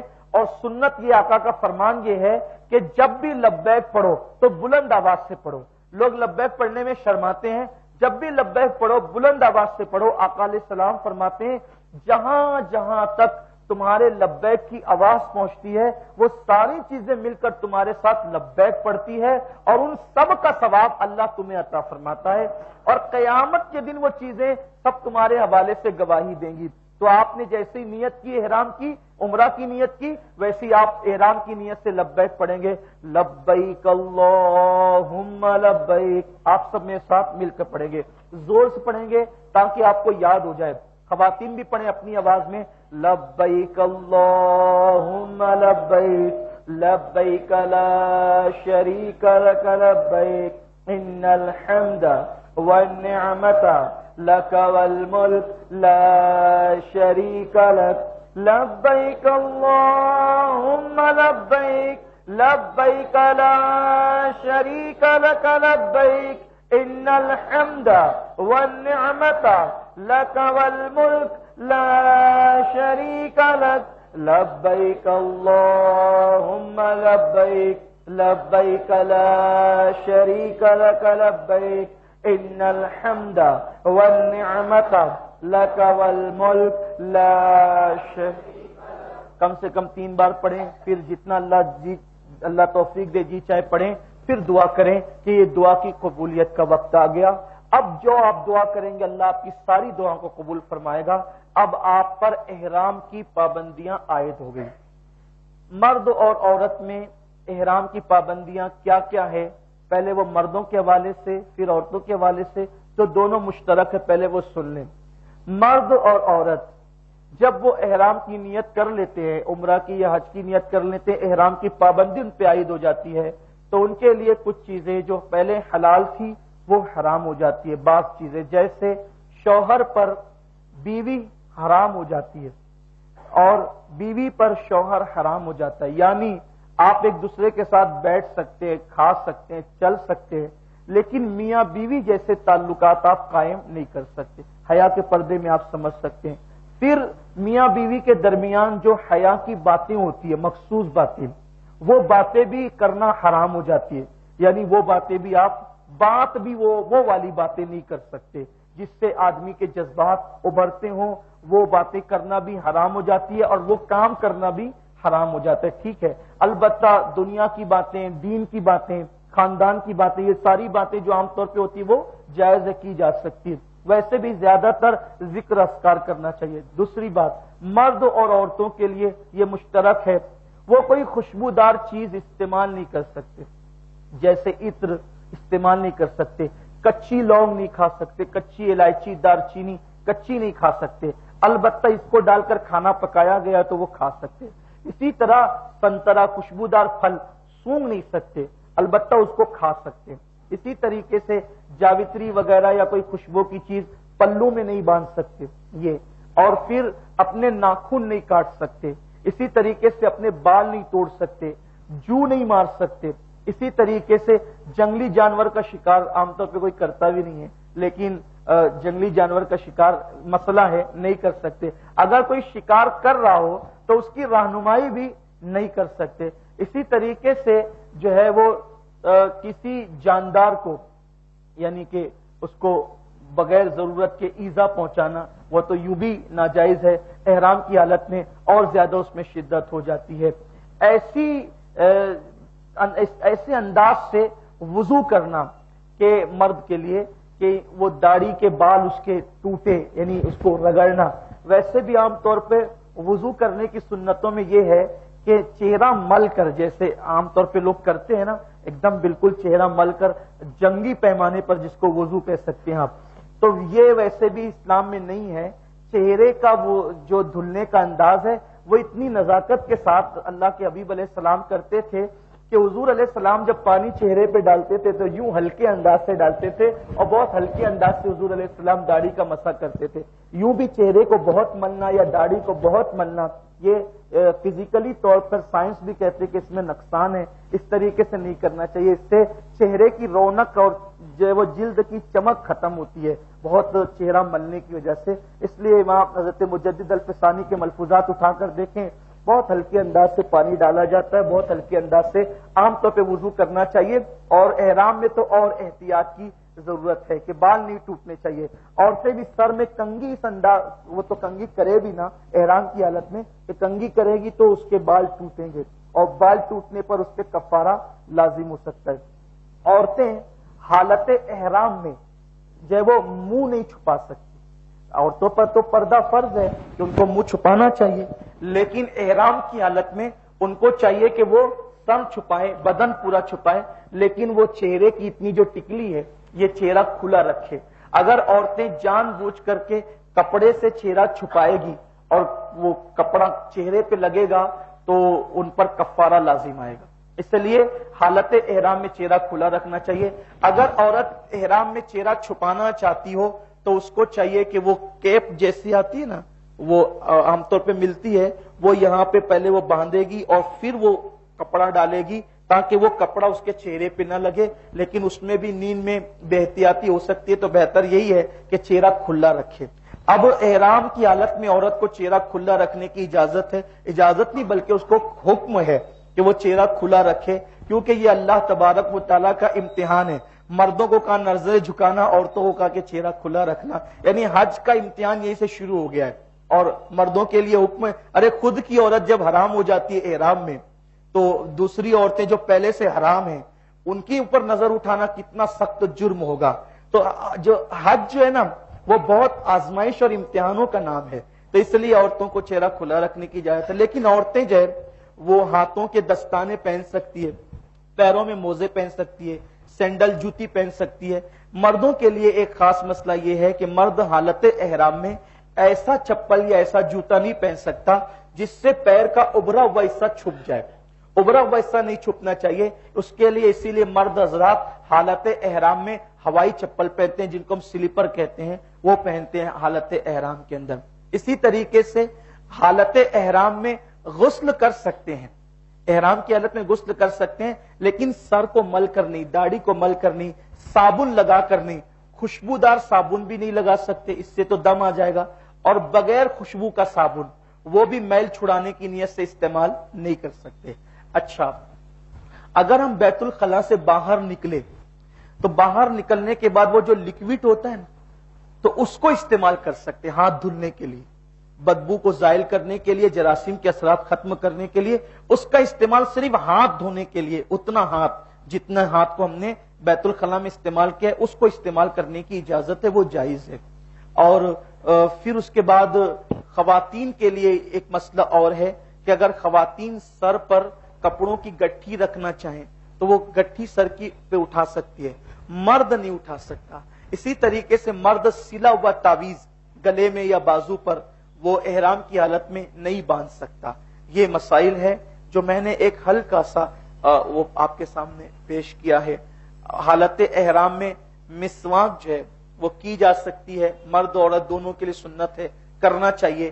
البتہ احرام کی حالت کے اندر ایسی چیزیں نہیں کھائی جا سکتی کہ جس کے اندر پکنے کے بعد کوئی سینٹ وغیرہ ڈالا گیا، جیسے میں نے وہ جوس کے لیے بتایا، ایسے کھانوں کے لیے بھی ایسا کوئی سینٹ، جیسے زردے میں پکنے کے بعد مختلف فلاور کا جو ہے وہ سینٹ ڈالا جاتا ہے، وہ پکنے کے بعد اگر ڈالا گیا تو اس کا استعمال آپ نہیں کر سکتے. اللہ تبارک و تعالی احرام کی پابندیوں کو نبھانے کی آپ کو ہم سب کو توفیق نصیب فرمائے. احرام کی پابندی آپ پر عائد ہو گئی، اب آپ سونا چاہیں تو سو سکتے ہیں. مردوں کے لیے نیند کی حالت میں بھی جو ہے وہ چہرے پہ کوئی کپڑا احرام کی حالت میں ڈالنا جائز نہیں ہے. اگر نیند کی حالت میں بھی انہوں نے کپڑا بھول سے ڈال دیا، بھول سے ڈالنے پر بھی کفارہ لازم ہوگا. یعنی ایسا نہیں کہ یار ہمیں نہیں پتا تھا، ہمیں نہیں معلوم تھا، غلطی سے ہو گیا، غلطی ہوئی اسی لیے تو کفارہ ہوگا. چاہے غلطی جان بوجھ کے ہو چاہے انجانے میں ہو. تو نیند میں بھی آپ اپنے چہرے پہ چادر نہیں ڈال سکتے. عورتیں بھی نیند میں اپنے چہرے پہ چادر نہیں ڈال سکتی. البتہ کمبل وغیرہ نیند کی حالت میں اوڑھ سکتے ہیں. کہاں تک اوڑھ سکتے ہیں؟ جہاں تک کہ چہرہ نہیں ہے وہاں تک کہ پورے بدن پر کمبل وغیرہ اوڑھا جا سکتا ہے. ٹھنڈی کا موسم ہو تو شال وغیرہ بھی مرد اور عورتیں احرام کے اوپر سے اوڑھ سکتے ہیں، اس میں کوئی حرج کی بات نہیں ہے. اگر زکام ہو جائے تو زکام میں ناک بہتی ہے تو لوگ جو ہے وہ کپڑے سے پوچھتے ہیں. احرام کی حالت میں کپڑے سے ناک چہرہ نہیں پوچھ سکتے، اس کے لیے آپ ٹیشو کا استعمال کریں. مرد ہو یا عورت احرام کی حالت میں یا وضو کرنے کے بعد کپڑے کا استعمال اس طریقے سے منہ پر نہیں کر سکتے، یہ جائز نہیں ہے، اس کی اجازت نہیں ہے. اگر آپ نے کپڑے کا استعمال کیا تو کفارہ لازم آئے گا. اور کفارے کی مختلف صورتیں جو میں نے آپ کو بتائی ہے وہ آپ کے ذہن میں ہونی چاہیے. کبھی کبھی ہم کو ڈر لگتا ہے کہ جب غلطی ہوگی تب دم لازم آئے گا، تو تب دم لازم نہیں آتا. دم کے لیے الگ صورتیں ہیں. ہر مرتبہ غلطی پر جو کفارہ آتا ہے وہ کفارے کی الگ الگ صورتیں. انشاءاللہ کل اور پرسوں بھی یہ سلسلہ جاری رہے گا تو ہم آپ کو سوال کرنے کی اجازت دیں گے انشاءاللہ، اور اس میں آپ کو ہم بتائیں گے کہ آپ کے لیے جو ہے وہ کیا کفارہ کب لازم ہو سکتا ہے. اس کو ذہن میں رکھنا خاص ضروری ہے کہ آپ کے لیے کون سا کفارہ کب لازم ہو سکتا ہے. ہر غلطی پر دم نہیں ہوتا، اس کا آپ خیال رکھیں. دم کب ہوتا ہے اس کی وضاحت آگے آئے گی انشاءاللہ. اب پر فلائٹ چل رہی ہے، آپ ذکر اذکار کریں، دعائیں کریں. سونا چاہیں تو آپ سو سکتے ہیں. اس کے بعد جب آپ جدہ اتریں گے، جدہ اترنے کے بعد اگر اللہ آپ پہ کرم فرمائے تو آپ کا کام 10 منٹ سے 15 منٹ میں بھی ہو سکتا ہے آپ باہر نکل جائیں گے. لیکن اگر کبھی آزمائش ہو گئی تو آپ 8 گھنٹے بھی بٹھائے جا سکتے ہیں، کیونکہ بھیڑ بہت ہوتی ہے اور وہ اتنے نکمے ہوتے ہیں سعودی کام کرنے والے. وہ سگریٹ پیئیں گے، بات کریں گے، پھر ایک ٹھپا لگائیں گے، پھر اٹھ کر ادھر جائیں گے، پھر اتنی وہ موڈ آف ہوتا ہے ان لوگوں کے اوپر. لیکن صبر کا وہ ہونا ہوتا ہے. کچھ لوگ ایسے ہوتے ہیں کہ وہ جلدی بھی کر دیتے ہیں، لیکن بہت وہ شاہی مزاج جس کو کہتے ہیں نا، ایسی طبیعت ہے. موڈ میں ہے تو فٹافٹ کریں گے اور نہیں تو ادھر بات کریں گے، ادھر فون پہ بات کریں گے. لوگ کھڑے ہیں. اب آپ احتجاج بھی نہیں کر سکتے. انڈیا ہو تو تھوڑی سی زگ بگ بگ تک بھی ہو سکتی ہے، لیکن وہاں کیا کریں گے آپ. تو ایسی صورت میں اگر آپ کا کام 10 منٹ میں بھی ہو سکتا ہے، آدھے گھنٹے میں ہو سکتا ہے، ایک مرتبہ کا واقعہ ہے کہ ہم لوگ جب گئے تھے عمرہ پر، غالباً ہمارے جمیل بھائی تھے، حسن مقادم صاحب تھے، اور میں سمجھتا ہوں کہ بہت نور بھائی بھی ہمارے تھے، بڑی تعداد تھی ہم لوگوں کی، ایک ساتھ تھے۔ 8 گھنٹہ کم و بیش ہم کو بٹھا کے رکھا، اور وہ اس کے لیے امیگریشن کے لیے، سکہ لگانے کے لیے، باہر نکالنے کے لیے، اور وہ سارا سامان جو ہے سب ہم لوگوں نے لگیج میں ڈال دیا، کھانے پینے کی ساری چیزیں، چھوٹے بچے بھی ساتھ میں تھے۔ پانی خریدنے کے لیے جا رہے ہیں تو پانی 5 ریال کا پانی، اور وہ اتنے سارے لوگ، کس کو پلائیں پانی، کیا کریں؟ تو ایسی حالت میں بڑی دشواری ہو گئی تھی۔ تو ایسی صورت میں آپ اگر اپنے پاس کھانے پینے کی چیزیں رکھیں، آدھے گھنٹے میں 1 گھنٹے میں آپ کا کام ہو گیا تو کوئی بات نہیں، لیکن اگر آپ کو بالفرض دیر تک بیٹھنا پڑا تو وہاں پر آپ ان چیزوں کو کھا پی سکتے ہیں، کیونکہ ایئرپورٹ پر چیزیں بڑی مہنگی ملتی ہے۔ 5 ریال کا، 6 ریال کا تو اتنا سی بوتل میں ایک پانی ملتا ہے جو آپ 3 گھٹ کے اندر پی جائیں گے۔ تو اس لیے آپ کے پاس ساری چیزیں ہونی چاہیے، سہولت کی چیزیں آپ کے پاس کھانے پینے کی ہونی چاہیے۔ اللہ آپ کے سفر کو آسان کرے۔ ویسے ہمیشہ آپ کو 8 گھنٹہ نہیں بٹھایا جاتا، آپ آدھے گھنٹے میں بھی آپ کا کام ہو سکتا ہے، 10 منٹ میں بھی آپ کا کام ہو سکتا ہے، لیکن کبھی ایسا بھی ہو سکتا ہے کہ دیر تک آپ کو بیٹھنا پڑے، آپ کو صبر کرنا پڑے گا۔ احرام کی حالت میں استنجا، پاخانہ پیشاب آپ سب کر سکتے ہیں، لیکن اب آپ جدہ پہنچے تو جدہ میں بھی ایسا ہی ہوتا ہے کہ کچھ ٹوائلٹس ایسی ہوتی ہے جو انگریزی ہوتی ہے اور کچھ انڈین بھی وہاں بنی ہوتی ہے، تو آپ وہاں پر دیکھیں گے تو ہوگا۔ اور اگر آپ کو کہیں ایسا ہو کہ انڈین نہ ملے تو آپ کو پریشان ہونے کی کوئی ضرورت نہیں۔ اب اتنے کپڑے آپ کیسے سنبھالیں گے، کیسے بیٹھیں گے، کوئی مسئلہ نہیں کہ آپ اتار سکتے ہیں، یہ بھی اتار سکتے ہیں، یہ بھی اتار سکتے ہیں۔ حالانکہ اس کو اتارنے کا حکم نہیں ہے، لیکن آپ کے کپڑے ایک گندگی سے میلے نہ ہو جائیں، اس لیے کیونکہ آپ کو اس پہ بیٹھنا نہیں آتا نا۔ اکثر لوگ ہمارے مالیگاؤں کے، ہمارے گھروں میں عام طور پر انگریزی ٹوائلٹ ہے ہی نہیں، انگلش نہیں ہے، تو بیٹھنے کا مزاج نہیں ہوتا ہے بڑے بوڑھوں کا، تو وہ پریشان ہو جاتے ہیں۔ تو ایسی صورت میں آپ یہ بھی لٹکا دیں، وہاں لٹکانے والا ہوتا ہے، یہ بھی لٹکا دیں اور دونوں پیر اس کے اوپر رکھ کر کے بیٹھ جائیں، استنجا وغیرہ کر لیں۔ اس کو اتار کر رکھنے سے یا اس کو اتار کے رکھنے سے آپ کا احرام ختم نہیں ہوگا، آپ کے احرام کی نیت ٹوٹے گی نہیں۔ لوگ کیا سمجھتے ہیں، ارے چادر ہٹا لی تو احرام کی نیت ختم ہو جائے گی، نہیں، یہ چادر احرام کی چادر ہے، لیکن اصل جو ہے وہ احرام نیت کو کہتے ہیں، اصل احرام نیت کو کہتے ہیں۔ تو آپ اس کو اتار کر بھی استنجا وغیرہ کر سکتے ہیں، اس کے بعد آپ پھر باندھ لیں اندر، اور اس کے بعد پھر اس کو اسی طرح اوڑھ لیں، وضو وغیرہ کر لیں۔ اب آپ جو ہے وہ باہر جیسے نکلیں گے تو آپ کا سارا سامان جو ہے وہ پہلے سے آ کر کے وہاں پڑا رہے گا، اور بیگ پر بڑے الفاظ میں یہیں سے آپ کو اپنا نام لکھ لینا چاہیے، وہ نشانی رہتی ہے۔ کوئی کپڑا وغیرہ بھی نشانی کا باندھ لینا چاہیے تو وہاں ڈھونڈنے میں آسانی ہوتی ہے۔ تو سارا سامان وہاں پہ آپ کا پہلے سے پڑا ہوا رہے گا، آپ ویل چیئر وہ جو ہے وہ لے لیں، اور اس کے بعد وہ لینے کے بعد ٹرالی لینے کے بعد اس میں اپنا سامان رکھیں۔ آپ جیسے ہی باہر نکلیں گے تو معلم کی بسیں وہاں پر پہلے سے موجود ہوگی، وہ آپ کو وہاں آدمی موجود رہے گا، معلم کی بس میں بٹھائے گا، اور پھر آپ مکہ المکرمہ جائیں گے۔ کوشش کریں زیادہ باتیں نہ کریں، فضول باتیں نہ کریں، دنیا کی باتیں نہ کریں، کیونکہ زندگی میں ایک مرتبہ، پہلی مرتبہ، اور ہو سکتا ہے اللہ نہ کرے آخری مرتبہ ہمیں یہ موقع میسر آیا ہے، تو ہمیں زیادہ سے زیادہ اللہ کی عبادت کرنا چاہیے، درود شریف پڑھنا چاہیے، لبیک پڑھنا چاہیے، بلندی پر چڑھو تو لبیک پڑھو، نیچے اترو تو لبیک پڑھو، اللہ کی تسبیح کرو، تحلیل کرو، بڑی برکت والی زمین ہے۔ تو اب آپ بس میں بیٹھیں، دعا پڑھیں، پھر لبیک پڑھتے ہوئے مکہ شریف کی طرف روانہ ہو جائے۔ آئیے ذرا ایک مرتبہ سب بلند آواز سے پھر لبیک پڑھتے ہیں۔ لبیک اللہم لبیک، لبیک لا شریک لک لبیک، ان الحمد والنعمت لک والملک، لبیک اللہم لبیک، لبیک لا شریک لک لبیک، ان الحمد والنعمت لک والملک لا شریک لک، لبیک اللہم لبیک، لبیک لا شریک لک لبیک، ان الحمد والنعمت لک والملک لا شریک۔ لبیک پڑھتے ہوئے 70 کلومیٹر ہے مکہ شریف، 1 گھنٹے میں عام طور پہ آ جاتا ہے۔ وہاں اتریں گے، اگر آپ عزیزیہ میں رکے ہیں تو وہاں پہ پھر آپ کو روم تقسیم ہوگا. ٹور میں گئے ہیں تو مکہ شریف میں یا جہاں بھی آپ رکے ہیں آپ اپنا روم لے لیں, اس کے بعد سامان وغیرہ سب سیٹ کر دیں اور لبیک پڑھتے رہے, ذکر اذکار کرتے رہیں.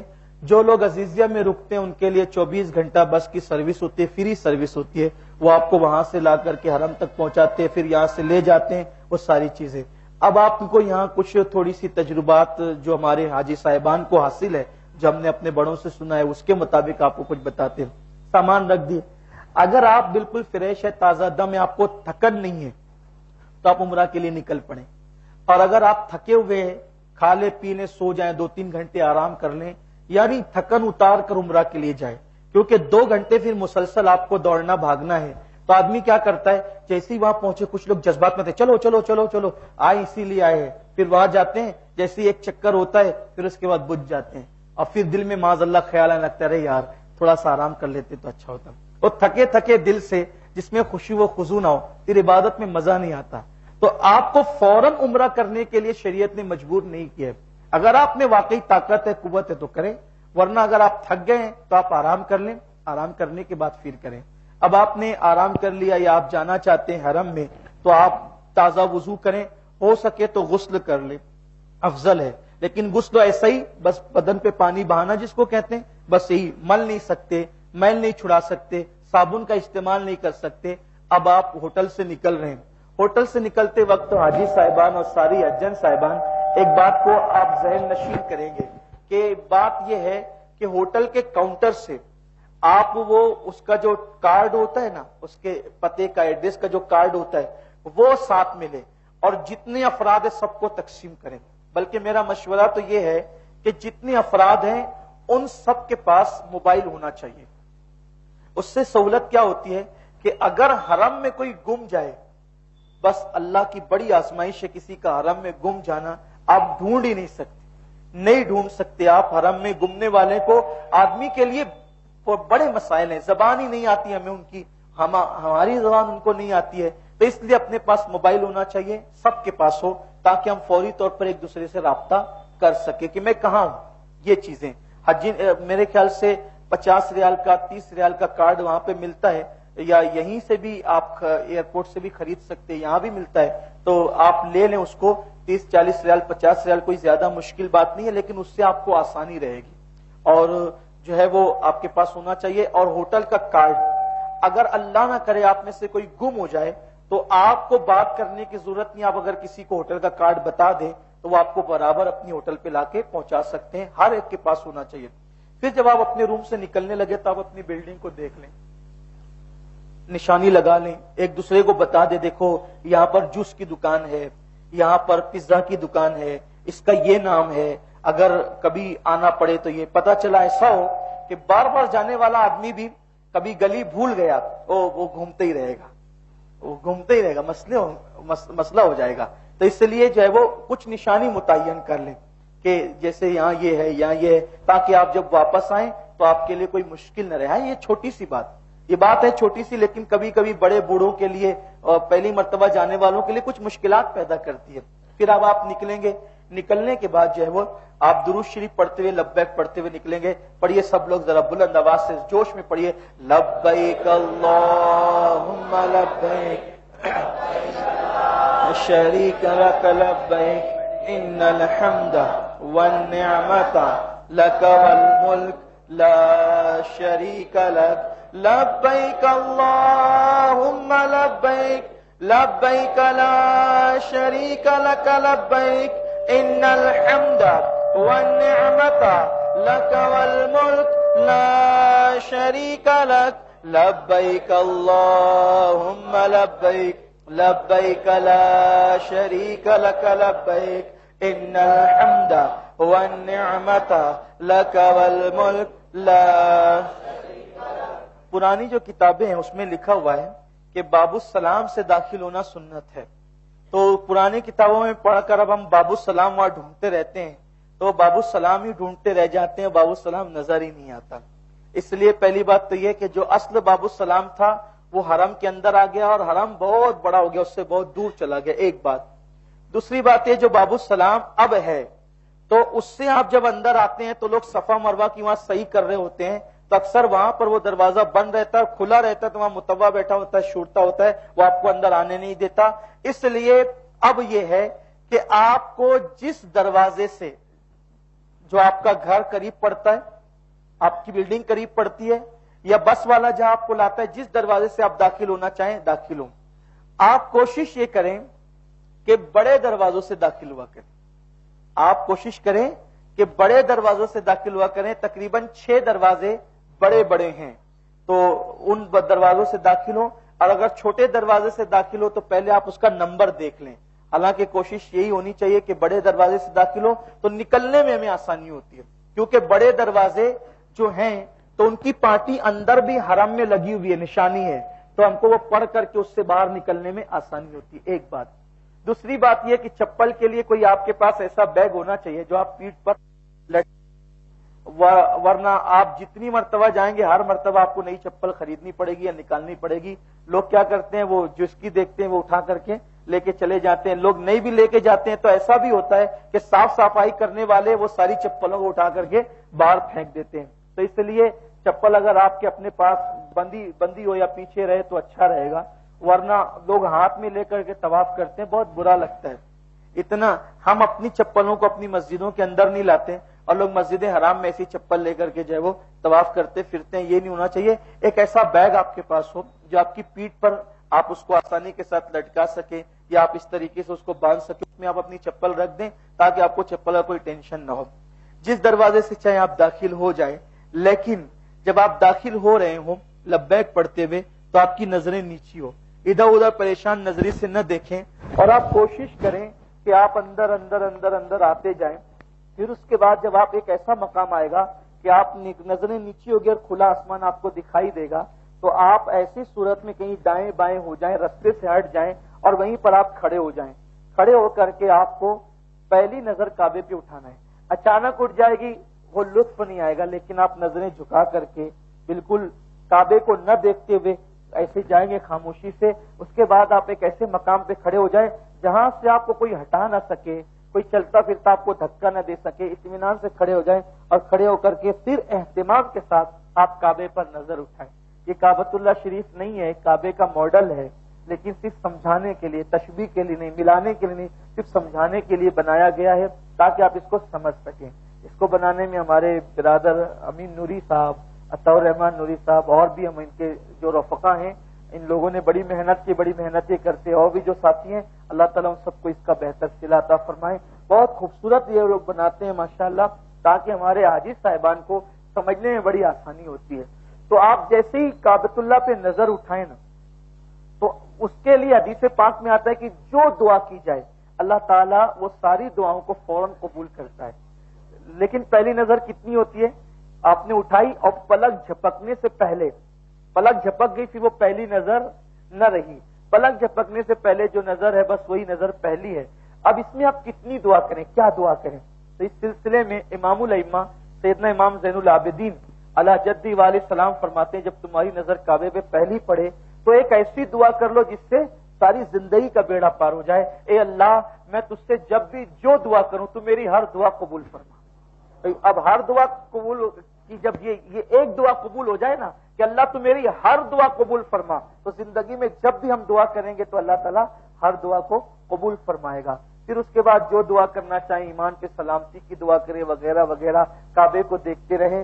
لیکن سچی بات یہ ہے، کتابوں میں لکھنے والوں نے لکھ دیا، بولنے والے تقریروں میں بولتے رہتے ہیں، لیکن اصل چیز یہ ہے کہ جب کعبے پر پہلی نظر پڑتی ہے، اللہ نے اس گھر میں کیا کشش رکھی ہے، کیا روحانیت رکھی ہے کہ سخت سے سخت دل انسان بھی جب کعبے پر پہلی نظر ڈالتا ہے وہ سب بھول جاتا ہے، وہ صرف روتا ہے، اس کی آنکھیں سوائے اشک بہاتی ہے. اور پتہ نہیں یہ جذبات کہاں سے آتے ہیں. میں نے بہت سخت دل والوں کو بھی وہاں پھوٹ پھوٹ کے روتے دیکھا ہے. یہ چار دیواری میں خدا نے کیا تاثیر رکھی ہے کہ اس پہ نظر پڑتی ہے اور آنسو بہنے لگتے ہیں. لیکن آپ جلدی نہ کریں، لوگ بہت جلدی کرتے ہیں. کھڑے رہیں، آنسوؤں کو بہنے دیں، اس لیے کہ یہ وہ مقام ہے جہاں آنے کے لیے ہم پوری زندگی دعائیں کرتے رہے. اللہ ایک مرتبہ دکھا دے، ہم یہ دعا کرتے رہے، ایک بار دکھا دے. اور وہاں جاتے ہیں تو بے صبرے ہو جاتے ہیں، شیطان کا شکار ہو جاتے ہیں. ہر چیز جلدی جلدی جلدی جلدی. کائے کی جلدی ہے بھائی؟ کیا کرنا ہے، کیا کام کرنا ہے، آپ کو جانا کہاں ہے؟ کارخانہ جانا ہے، سائزنگ جانا ہے، کرانہ دکان جانا ہے، میڈیکل جانا ہے، اسکول پڑھانا ہے، کیا کرنا ہے، کچھ کام نہیں ہے. ہم یہاں صرف عبادت کے لیے آئے.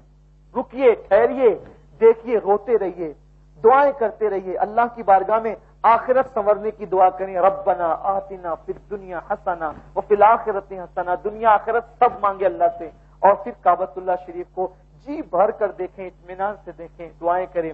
اب آپ جب کعبے کو دیکھ چکے، جب آپ کی نظر کعبے پہ پڑ گئی تو اب آپ کی لبیک بند ہو گئی. عمرہ والوں کی لبیک، کعبے پہ نظر پڑی، اب آپ لبیک نہیں پڑیں گے. اب آپ کی لبیک کعبے پہ نظر پڑنے کے بعد ختم ہو گئی. اب تھوڑا سا کعبے کا تعارف. یہ کعبہ چار دیواری کو کعبہ کہتے ہیں. اس کی دیواریں برابر نہیں ہیں، کچھ دیواروں میں فرق ہے. کعبۃ اللہ شریف کم و بیش 8 یا 9 مرتبہ تعمیر کیا گیا ہے. 8 یا اب تک کا کعبہ کم و بیش 8 یا 9 مرتبہ تعمیر کیا گیا ہے. اور کعبہ سب سے پہلے جو تعمیر ہوا ہے اس کو فرشتوں نے تعمیر کیا تھا. سب سے پہلا کعبہ فرشتوں نے تعمیر کیا تھا. پھر طوفان نوح میں اٹھا لیا گیا تو اس کے نشانات رہ گئے تھے. پھر اس کو دوسری مرتبہ حضرت ابراہیم علیہ السلام نے تعمیر کیا. تعمیر ابراہیم یہ دوسری مرتبہ ہے، پہلی مرتبہ نہیں ہے. اور انہوں نے فرشتوں کی بنیاد پر یا حضرت آدم علیہ السلام کے تعمیری نشانات کی بنیاد پر تعمیر کیا. اس کے بعد پھر جو ہے وہ قبیلہ بنو جرہم نے اس کو بعد میں اور اس کے حوالے سے مرمت کی، اس کی تزئین کی. پھر اس کے بعد جو ہے حضرت قریش نے تعمیر کیا حضور علیہ الصلوۃ والتسلیم کے ظاہری دور میں. پھر اس کے بعد جو ہے وہ حضرت عبداللہ ابن زبیر نے تعمیر کیا. پھر اس کے بعد جو حجاج بن یوسف نے تعمیر کیا. اسی طریقے سے تعمیرات ہوتی رہی. اور اب جو کعبۃ اللہ شریف کی تعمیر ہے وہ ایک ترکی بات کے جو بادشاہ ہے یہ ان کی تعمیر ہے. ورنہ کم و بیش کم زیادہ کے معاملات ہوتے رہے، مرمتیں ہوتی رہی. تو یہ کعبۃ اللہ شریف ہے.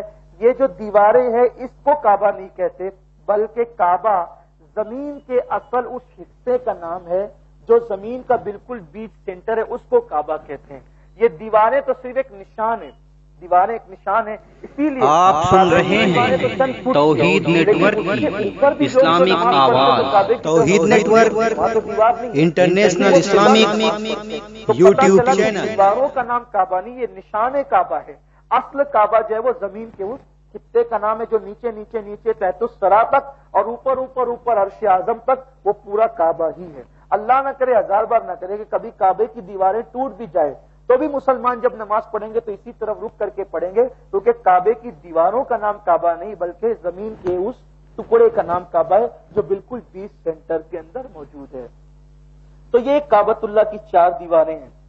4 دیواروں میں یہ پہلا کونا ہے نشانی کے لیے، جس کونے کے اندر حجر اسود لگا ہوا ہے. جس کونے کے اندر، اس کونے کو رکن کہتے ہیں. کعبے کے جو 4 کونے ہیں ان کو کیا کہتے ہیں؟ رکن کہتے ہیں. رکن کیا کہتے ہیں؟ بولیے ذرا سب مل کے کیا کہتے ہیں؟ رکن کہتے ہیں. تو یہ جو پہلا کونا ہے جس میں حجر اسود لگا ہے اس کو رکن اسود کہتے ہیں. رکن اسود اس کو کیوں کہتے ہیں؟ کیونکہ اس کے اندر حجر اسود لگا ہوا ہے اور یہ کونا سب سے افضل ترین کونا ہے. اور یہ حجر اسود والے کونے کو رکن اسود کہتے ہیں. اور اس کو رکن ہندی بھی کہتے ہیں. اس کو رکن ہندی اس لیے کہتے ہیں کہ اسی طرف ہمارا ملک ہندوستان ہے، اس لیے اس کو رکن ہندی بھی کہتے ہیں. اور الحمدللہ ہم ہندوستان والے جس طرف رک کر کے نماز پڑھتے ہیں وہ سب سے افضل کونا ہے جدھر حجر اسود لگا ہوا ہے.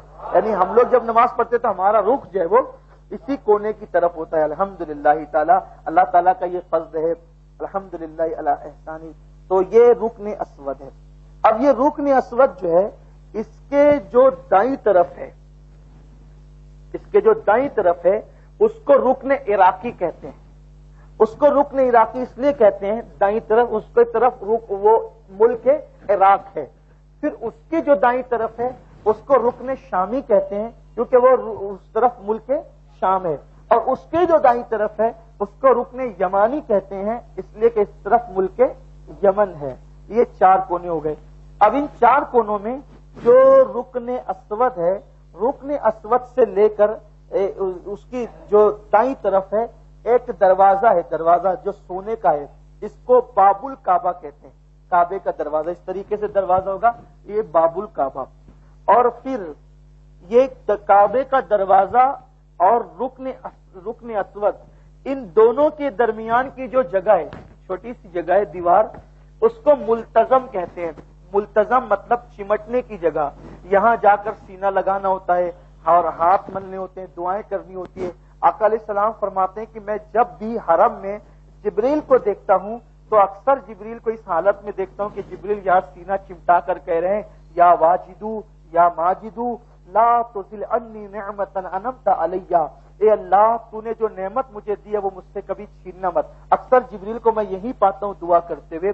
ملتزم ہے، بہت مبارک جگہ ہے، اس پہ جا کے چمٹنا چاہیے، لیکن جب احرام کی حالت ہو تو اس وقت نہیں چمٹنا چاہیے۔ کیوں؟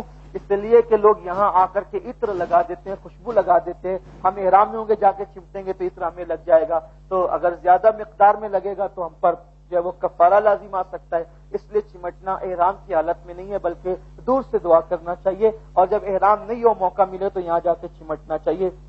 تو یہ ہو گیا ملتزم، یہ ہو گیا باب الکعبہ، کعبے کا دروازہ، یہاں بھی دعائیں مقبول ہوتی ہے۔ کعبے کے بالکل دروازے کے سامنے ایک جو ہے وہ کبہ ہے ایسے پیلے رنگ کا، اور اس کبے میں وہ کانچ لگی ہوئی ہے، اور اس میں اندر جو ہے وہ 2 قدم ہے، وہ قدم حضرت ابراہیم علیہ السلام کے قدموں کا نشان ہے، حضرت ابراہیم علیہ السلام کے قدموں کا نشان ہے، اسی لیے اس کو کہتے ہیں مقام ابراہیم، واتخذ من مقام ابراہیم مصلی، قرآن کی آیت ہے۔ اور جب ہم طواف مکمل کر لیتے ہیں تو مقام ابراہیم کے پیچھے جہاں جگہ ملے 2 رکعت نماز نفل واجب الطواف پڑھنی ہوتی ہے، تو اسی کے پیچھے جہاں جگہ ملے پڑھتے ہیں، تو اس کو مقام ابراہیم کہتے ہیں۔ پھر اس کے بعد محترم حجاج، اب یہ جو رکن عراقی اور رکن شامی ہے، یہ رکن عراقی اور رکن شامی، ان دونوں کے درمیان ایک آدھا چاند، اس کو حتیم کہتے ہیں، حتیم۔ حتیم کے اندر کی جو جگہ ہے وہ بھی کعبے کا حصہ ہے، جو حتیم کے اندر جاتا ہے گویا کہ وہ کعبے کے اندر ہی جاتا ہے۔ تو یہ حتیم کا اندر کا حصہ، یہ حتیم کیوں ہے؟ حتیم کیوں ہے؟ اس کی وجہ یہ ہے، حتیم کی وجہ یہ بتائی جاتی ہے کہ جب حضور علیہ الصلوۃ والتسلیم کے ظاہری دور میں قریش نے دیکھا کہ کعبۃ اللہ کی دیواریں کمزور ہو گئی ہے، تو اس وقت ان لوگوں نے کعبہ بنانے کا پلان کیا، لیکن چونکہ ان میں اکثر لوگ مشرک تھے اور وہ اکثر حضرت ابراہیم علیہ السلام کی اولاد میں سے تھے تو مشرک شرک میں ڈوب گئے تھے اکثر لوگ، لیکن ان کے اندر اتنا خیال تھا کہ ہمارے باپ کی ہاتھ کا بنایا ہوا جو کعبہ ہے، نبی نے بنایا نا، اللہ کے پیغمبر نے بنایا ہے، تو وہ یہ چاہتے تھے کہ اس کو توڑے کیسے، پہلے وہ توڑنے کی ہمت نہیں کرتے تھے۔ پھر بہرحال انہوں نے سوچا چلو شہید کر کے، اچھی نیت ہے، بنانا چاہیے۔ پھر انہوں نے میٹنگ کی، اور میٹنگ کر کے انہوں نے یہ فیصلہ کیا کہ ہم جو کعبہ بنائیں گے اس میں صرف پیور حلال کی رقم لگائیں گے، حرام پیسے سے کعبہ نہیں بنائیں گے۔ ان کے پاس پیسے تھے، حرام کے بھی تھے، حلال کے بھی تھے، لیکن انہوں نے کہا اللہ کے گھر میں، دیکھو مشرک تھے، کافر تھے، لیکن ان کا اتنا خیال تھا اللہ کے گھر کا کہ ہم لوگوں کو حرام پیسہ اس میں نہیں لگانا ہے، حلال لگانا ہے۔ تو انہوں نے حلال جمع کیا، تو حلال اتنا جمع ہوا کہ اتنی عمارت بن سکی، پوری عمارت نہ بن سکی۔ تو ان لوگوں نے سوچا کہ اب جو اتنی جگہ بچی ہے، اب پیسے تو ختم ہو گئے، تو کیا کرنا چاہیے؟ تو ان لوگوں نے یہ آدھا چاند کا نشان بنا دیا تاکہ لوگوں کو پتا رہے کہ کعبہ اتنا نہیں ہے بلکہ کعبہ یہاں تک ہے۔ لیکن پیسہ ختم ہو گیا، اب پیسہ ختم ہو گیا تو کیا کریں؟ تو اتنا نشان بنا دیا کہ بھئی یہ اتنا نشان ہے، یہ بھی کعبے کا حصہ ہے، تو لوگ جو طواف کریں گے اس سے باہر کریں گے، اندر سے جائیں گے تو طواف نہیں ہوگا۔ کیوں نہیں ہوگا؟ کیونکہ یہ بھی کعبے کا حصہ ہے۔ پیسے نہیں تھے، اس لیے یہ چیز، یہ جگہ چھوڑ دی گئی۔ آج تو پیسے ہے، سعودی چاہے تو سونے کا کعبہ بنا سکتی ہے نا، لیکن پھر یہ کیوں ہے؟ یہ حضور علیہ السلام کا کرم ہے۔ حضور علیہ السلام، حضور جانتے تھے کہ ایک وقت ایسا آئے گا، مالدار لوگ، بادشاہ لوگ، اور جو ہے وہ سورس والے لوگ، جن کے سورسز ہوں گے، وہ کعبے کا دروازہ کھلوا کے کعبے کے اندر جا سکیں گے، لیکن میرا عام امتی اندر جانے کی ہمت نہیں کرے گا۔ تو حضور علیہ السلام نے یہ پیسے ہونے کے بعد بھی اس کو قائم رکھا۔ کیوں؟ اس لیے کہ کوئی غریب آ کر بھی حتیم کے اندر آ کر کعبے کے اندر عبادت کرنے کا شرف حاصل کر سکیں۔ ایک کعبے کے دروازہ کھلوا کر تو ہم نہیں جا سکتے، لیکن حضور علیہ السلام نے تو حتیم کے دروازے 24 گھنٹے کھلوا دیے ہیں کہ تم بھی کعبے کے اندر جا کر عبادت کرنے کا شرف حاصل کر سکتے ہو۔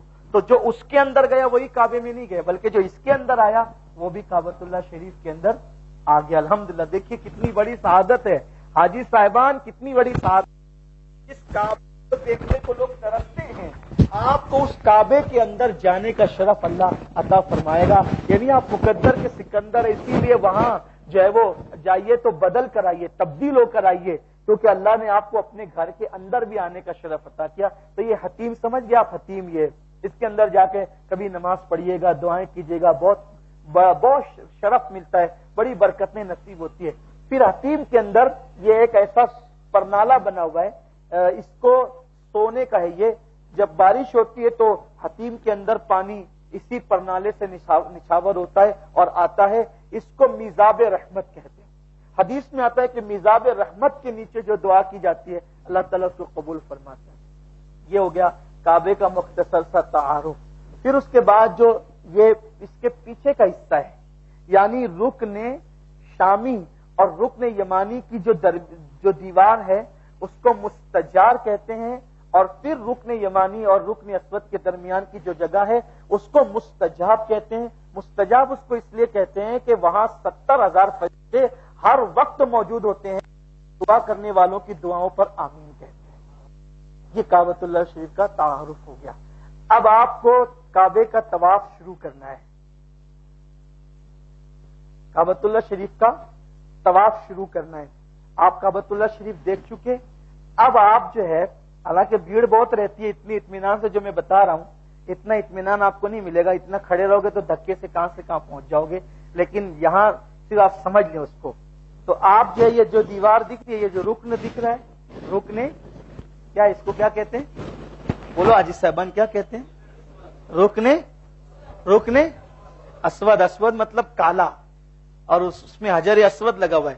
یہ پتھر جنت سے آیا ہے، جنت سے، اور جب یہ جنت سے آیا تھا تو بہت گورا گورا تھا، بڑا نورانی تھا، سفید تھا، لیکن جب لوگ اس کو چومتے گئے تو اس پتھر کی خصوصیت ہے، جو اس کو چومتا یا استلام کرتا ہے تو وہ سب کے گناہوں کی کالک اپنے اندر لے لیتا ہے اور اپنا نور اس کو دے دیتا ہے۔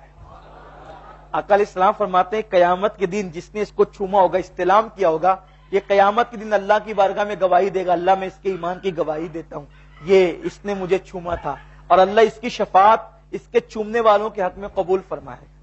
یعنی کہ یہ کہے گا نا، گواہی دے گا تو اللہ تعالیٰ قبول کرے گا۔ جب یہ پتھر کی شفاعت اللہ قبول کرے گا، یہ پتھر جو میرے نبی کے صدقے میں جنت میں آیا تو اور جنت سے آیا، اس کی شفاعت قبول ہوگی تو حضور کی شفاعت کیوں قبول نہیں ہوگی؟ تو اس لیے یہ، اور حدیث پاک میں آتا ہے کہ حجر اسود گویا کہ اللہ کے ہاتھوں میں سے ایک ہاتھ ہے، جو حجر اسود کو چومتا ہے گویا وہ اللہ سے مصافحہ کرتا ہے۔ اس کا چومنے کا مطلب استلام بھی ہے بھیڑ کی وجہ سے۔ تو آپ کھڑے ہوں گے، کھڑے ہونے کے بعد اب آپ طواف شروع کریں گے۔ طواف شروع کرنے سے پہلے آپ یہ جو اب جو یہ جو احرام کی چادر ہے، یہ احرام کی چادر سیدھے ہاتھ سے نیچے ڈال کر اس طرح الٹے کندھے پہ اس کو ڈالیں گے، اس کو کہتے ہیں اضطباء۔ یہ صرف احرام میں کرنا ہوتا ہے، لوگ اسی طرح گھومتے رہتے ہیں، اسی طرح وہ صفا مروہ کی سعی بھی کرتے ہیں، اسی طرح وہ نماز بھی پڑھتے ہیں، اس طرح نماز پڑھیں گے، نماز پڑھنا اس طرح مکروہ ہے۔ تو صرف یہ طواف میں یہ استباء یعنی کندھا کھولنا، اس طرح سے چادر نیچے بغل سے نکال کے اوپر کی طرف الٹے کندھے پہ ڈالنا، اس کو استباء کہتے ہیں۔ یہ صرف طواف میں، اور طواف میں بھی وہ اس طواف میں ہے، یہ طواف میں بھی صرف اس طواف میں ہے جس طواف کے بعد آپ کو صفا مروہ کی سعی کرنا ہے۔ جس طواف کے بعد صفا مروہ کی سعی کرنا ہے اسی طواف میں استباء ہے، اور اگر صفا مروہ کی سعی نہیں کرنا ہے تو بھی اس میں استباء نہیں ہے۔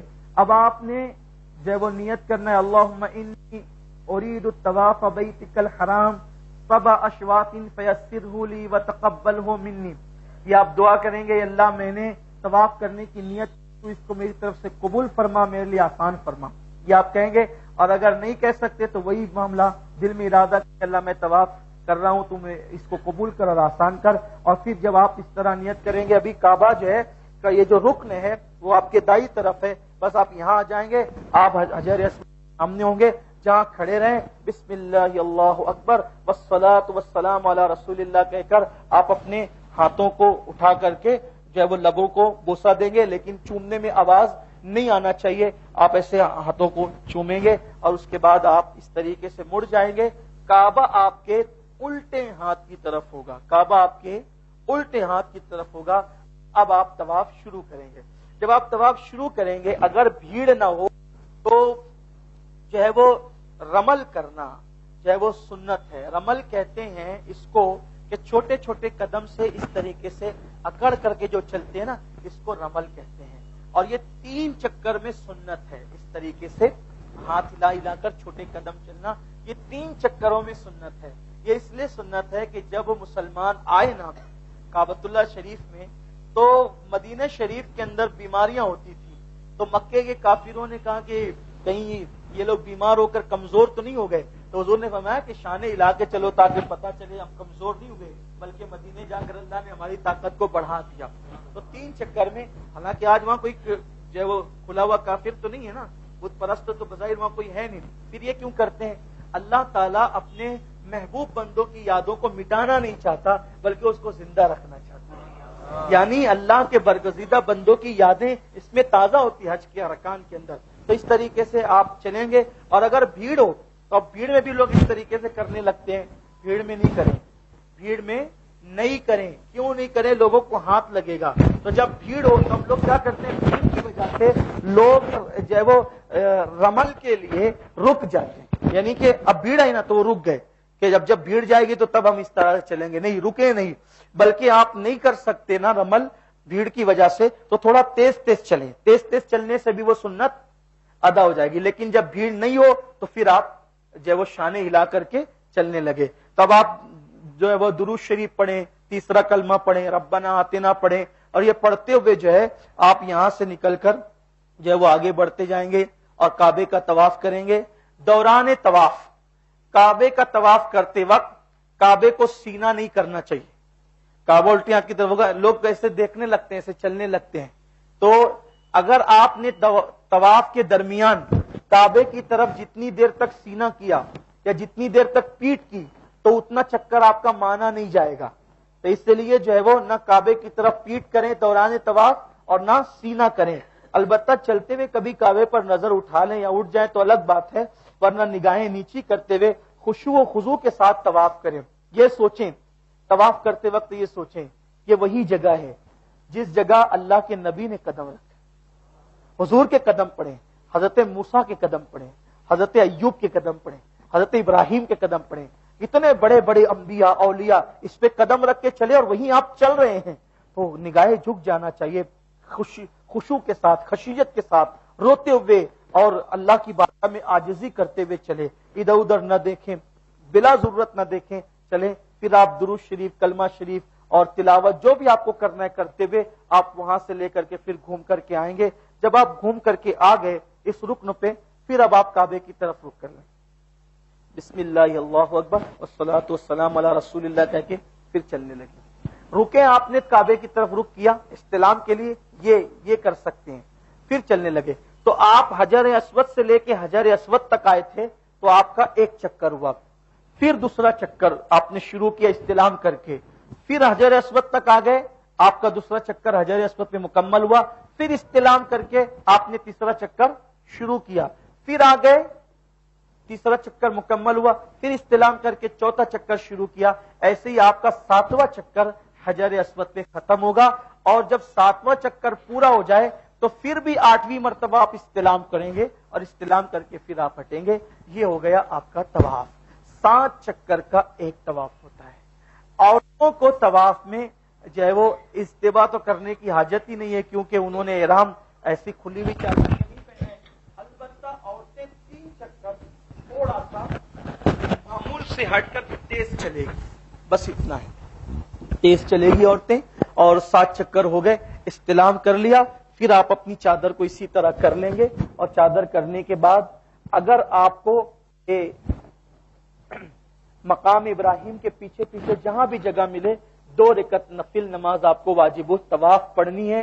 اگر آپ عصر کی نماز پڑھ چکے ہیں تو اب آپ واجب الطواف عصر کے بعد مغرب سے پہلے نہیں پڑھ سکتے۔ فجر کی نماز پڑھ چکے ہیں، مکروہ وقت ہے، تو آپ نماز، کیونکہ نفل نماز ہے، طواف کی واجب ہے لیکن حقیقت میں یہ نفل نماز ہے، تو ایسی صورت میں آپ حضرات پھر کیا کریں گے، دوسرے ارکان ادا کرنے لگ جائیں اور بعد میں نفل پڑھ سکتے ہیں۔ لیکن اگر مکروہ وقت نہیں ہے تو 2 رکعت نماز نفل واجب الطواف ادا کریں، اور وہ مقام ابراہیم کے پیچھے کہیں پڑھ سکتے ہیں۔ اور اگر وہاں بہت بھیڑ ہوتی ہے، اگر وہاں جگہ نہ ملے تو پورے حرم میں آپ کو جہاں جگہ ملے وہاں پر آپ نماز پڑھ سکتے ہیں۔ نماز پڑھ لی، نماز پڑھنے کے بعد پھر آپ یہ کریں گے کہ ملتزم پر تو ابھی چمٹ نہیں سکتے کیونکہ احرام میں ہے، تو دور ہی سے آپ جہاں کھڑے ہیں بس وہاں پر دعا کر لیں۔ اور حالانکہ یہ جو یہاں جس کو ہم مقام ابراہیم کہتے ہیں، یہاں ایک خاص دعا حضور علیہ السلام نے تعلیم فرمائی ہے، اگر وہ دعا پڑھی جائے تو آدمی نہ بھی چاہے تو بھی اللہ اس کو دولت مند کر دے گا۔ اگر کسی نے یہاں آ کے یہ دعا پڑھ لی تو نہ بھی چاہے تو بھی اللہ اس کو دولت مند کر دے گا۔ وہ دعا یہ ہے، اللہم انکا تعلم السر وعلانیتی فاقبل معذرتی وتعلم حاجتی فاتینی سؤلی وتعلم ما فی نفسی فاغفر لی ذنوبی اللہم انی اسألک ایمان جباشر قلبی ویقینا صادقا حتی اعلم انه لا یصیبنی الا ما کتبت لی وردا من المعیشت ما قسمت لی یا ارحم الراحمین۔ یہ دعا پڑھنا چاہیے، اس کی بڑی برکتیں ہیں۔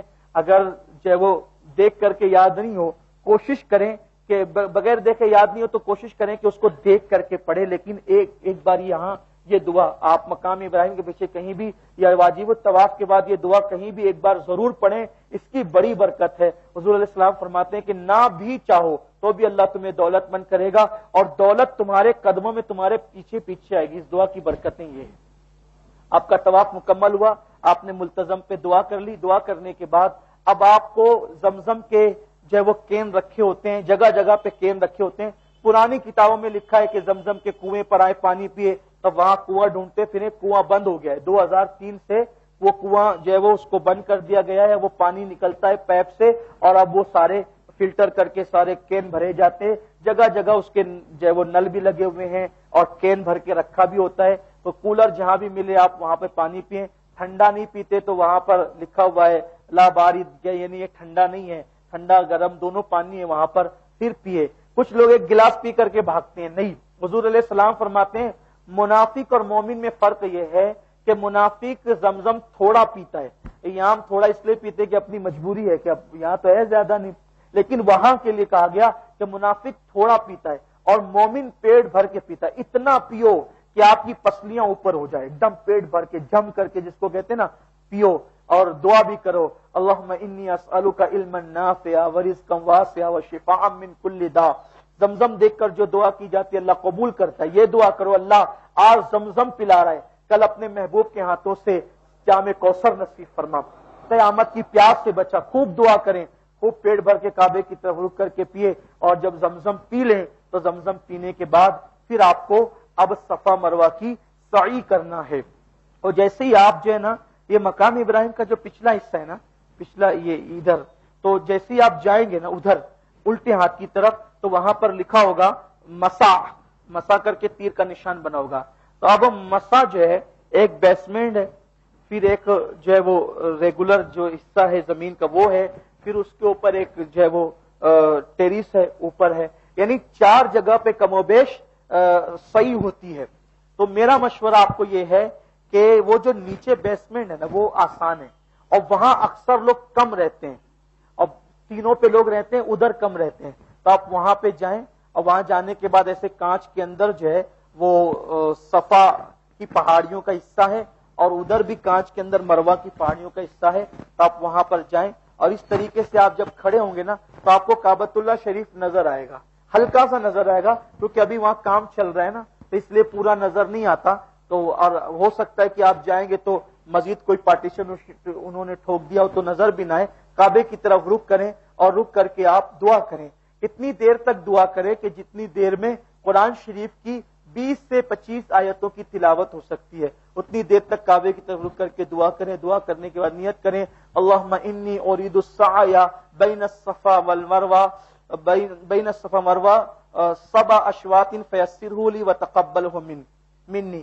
یعنی اللہ میں صفا مروہ کی صحیح کی نیت کرتا ہوں تو اس کو میرے لیے آسان فرما, میری طرف سے قبول فرما. اور پھر آپ ان الصفا والمروۃ من شعائر اللہ فمن حج البیت او اعتمر فلا جناح علیہ ان یطوف بہما ومن تطوع خیرا فإن اللہ شاکر علیم.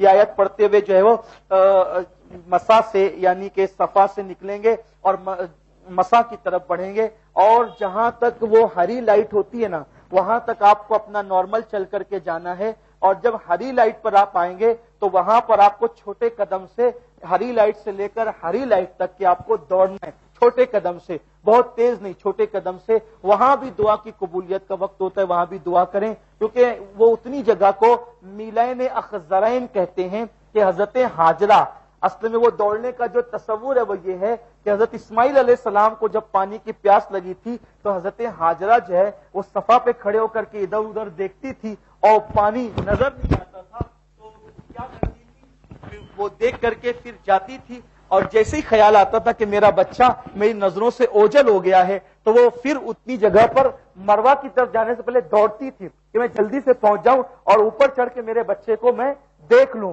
تو اتنی جتنی دیر وہ دوڑی ہے اتنی دیر دوڑنا اللہ سب کے لیے سنت بنا دی ہے.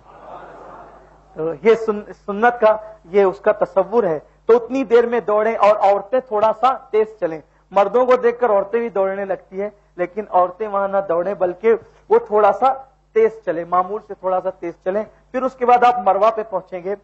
لوگوں کو یہ ایک شبہ ہوتا ہے کہ ہم نے کعبے کا جو طواف کیا تھا تو رکن اسود سے لے کے رکن اسود تک ہمارا ایک چکر ہوا تھا, تو لوگ وہاں بھی اسی اشکال میں پڑ جاتے ہیں کہ صفا سے لے کے صفا تک ہمارا ایک چکر. نہیں, ایسا نہیں ہے. یہ تو آپ 14 چکر کر لیں گے, بہت تھک جائیں گے, پریشان ہو جائیں گے آپ. تو اس لیے آپ یہ کریں کہ صفا سے مروہ تک ایک چکر, پھر مروہ پہ رکیں, ایک چکر ہو گیا پورا, پھر رکے, پھر دعا کریں جتنی دیر ادھر دعا کی تھی. لوگ پھٹافٹ کھٹاکھٹ کرتے ہیں.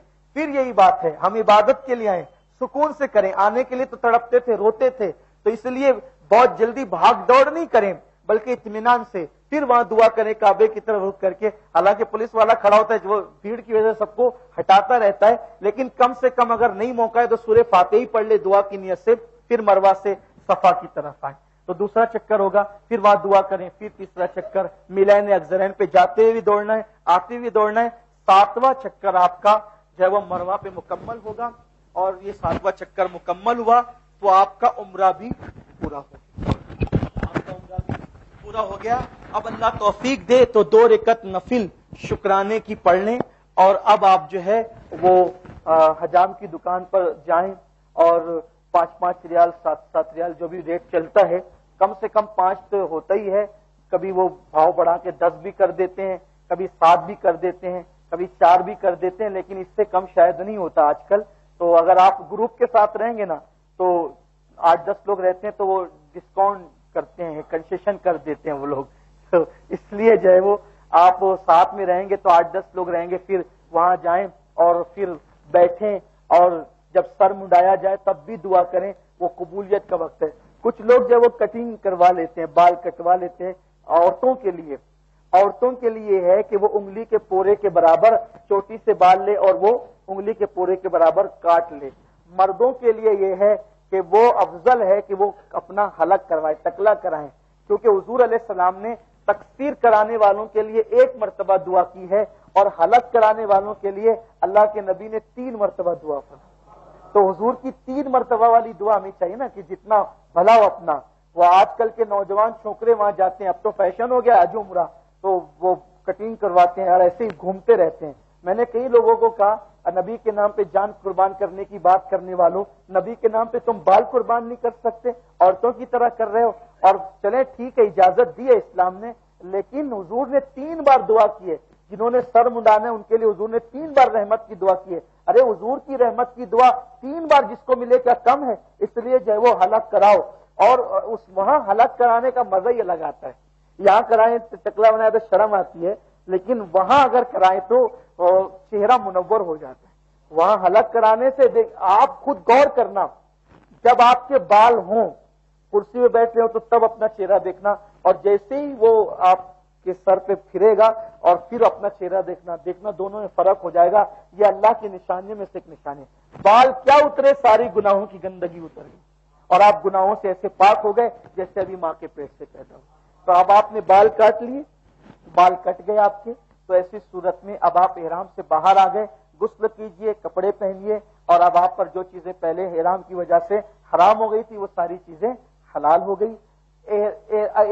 عمرہ کے جو ہے ارکان مکمل کرنے کے بعد، جب عمرہ کے سارے ارکان آپ مکمل کر لیتے ہیں تو آپ اپنے ہاتھ سے بھی اپنے بال کو یعنی کہ وسترا لگا سکتے ہیں. اور عمرہ کے ارکان مکمل کرنے کے بعد کہ اب آپ کو کوئی رکن باقی نہیں رہا، اب صرف حلق باقی ہے، تو آپ جو ہے وہ کسی اور کے بھی بالوں کو کاٹ سکتے ہیں. وہاں کیا کرتے ہیں لوگ کھڑے ہوتے کینچی لے کر کے، دو یہاں سے کاٹا، دو یہاں سے کاٹا، جاؤ ہو گیا. نہیں، احرام سے آپ باہر آ ہی نہیں سکیں گے جب تک کہ آپ کم سے کم 4 سر کے بالوں کو آپ انگلی کے پورے کے برابر نہ کاٹیں. اور عورتیں بھی جو وہ پوری چوٹی سے کاٹیں. عورتیں وہاں سوچتی ہیں میرے بال چھوٹے ہو جائیں گے تو کیا ہوگا؟ چھوٹے نہیں ہوتے. وہ کاٹنے کے بعد جب وہ یہاں آتی ہے تو اللہ تبارک و تعالیٰ کاٹنے کی برکت سے وہ اور بالوں کو لمبا کر دیتا ہے اور بالوں کو بڑھا دیتا ہے. اس لیے عورتیں وہاں کنجوسی نہ کریں. اب یہاں ایک چھوٹا سا مسئلہ اور اس کے بعد بات ختم کرتا ہوں. عورتوں کا ایک مسئلہ کہ انہوں نے احرام باندھا اور احرام باندھنے کے بعد جو ہے وہ ان کے جو مجبوری کے دن آتے ہیں، اگر وہ دن آئے تو وہ کیا کریں؟ تو ایسی صورت میں وہ احرام باندھی رہے اور احرام باندھ کر کے وہ روزانہ جو ہے وہ جانے والوں کے ساتھ کعبۃ اللہ شریف کا جو حرم ہے وہ اس کے دروازے تک جائے اور دروازے پر اندر نہ داخل ہو. آپ سن رہے ہیں توحید نیٹ ورک کی اسلامک آواز. Tawheed network international Islamic YouTube channel. اور جب وہ پاک ہو جائے تو غسل کرے اور اس کا احرام باقی رہے گا اور غسل کرنے کے بعد پھر وہ سارے ارکان ادا کرے گی. اسی طریقے سے اگر وہ جاتے وقت ہی ایسی صورت اس کو درپیش ہو گئی تو ایسی صورت میں اسی حالت میں وہ وضو کر کے احرام کی نیت کرے گی. یعنی اس حالت میں احرام کی نیت کرنا جائز ہے. وہ اسی حالت میں احرام کی نیت کرے گی اور وہاں جا کر کے جب پاک ہو جائے گی تو غسل کر کے سارے ارکان ادا کرے گی. یہ کوئی عیب کی بات نہیں ہے. عورتیں بہت اس کو یعنی کہ غلط انداز سے فیل کرتی ہے. ایسا حادثہ ہم سب کی اماں جان حضرت ام المومنین عائشہ صدیقہ کے ساتھ بھی پیش آیا تھا، اور میرا تو ایمان یہ ہے کہ ان کے ساتھ اس لیے پیش آ گیا تھا کہ ان کی برکت سے اللہ نے ساری امت کی عورتوں کے لیے آسانی پیدا فرما دی ان کے صدقے میں. تو اس لیے عورتیں گھبرائیں نہیں، جو وہ اس کو غلط انداز سے نہ لیں، بلکہ وہ ان کے لیے شریعت نے آسانی بتائی ہے. انشاءاللہ تعالی کل عشاء کی نماز آپ یہیں پہ ادا کریں اور جلدی سے آپ آ جائیں تو تاکہ کل انشاءاللہ حج کیسے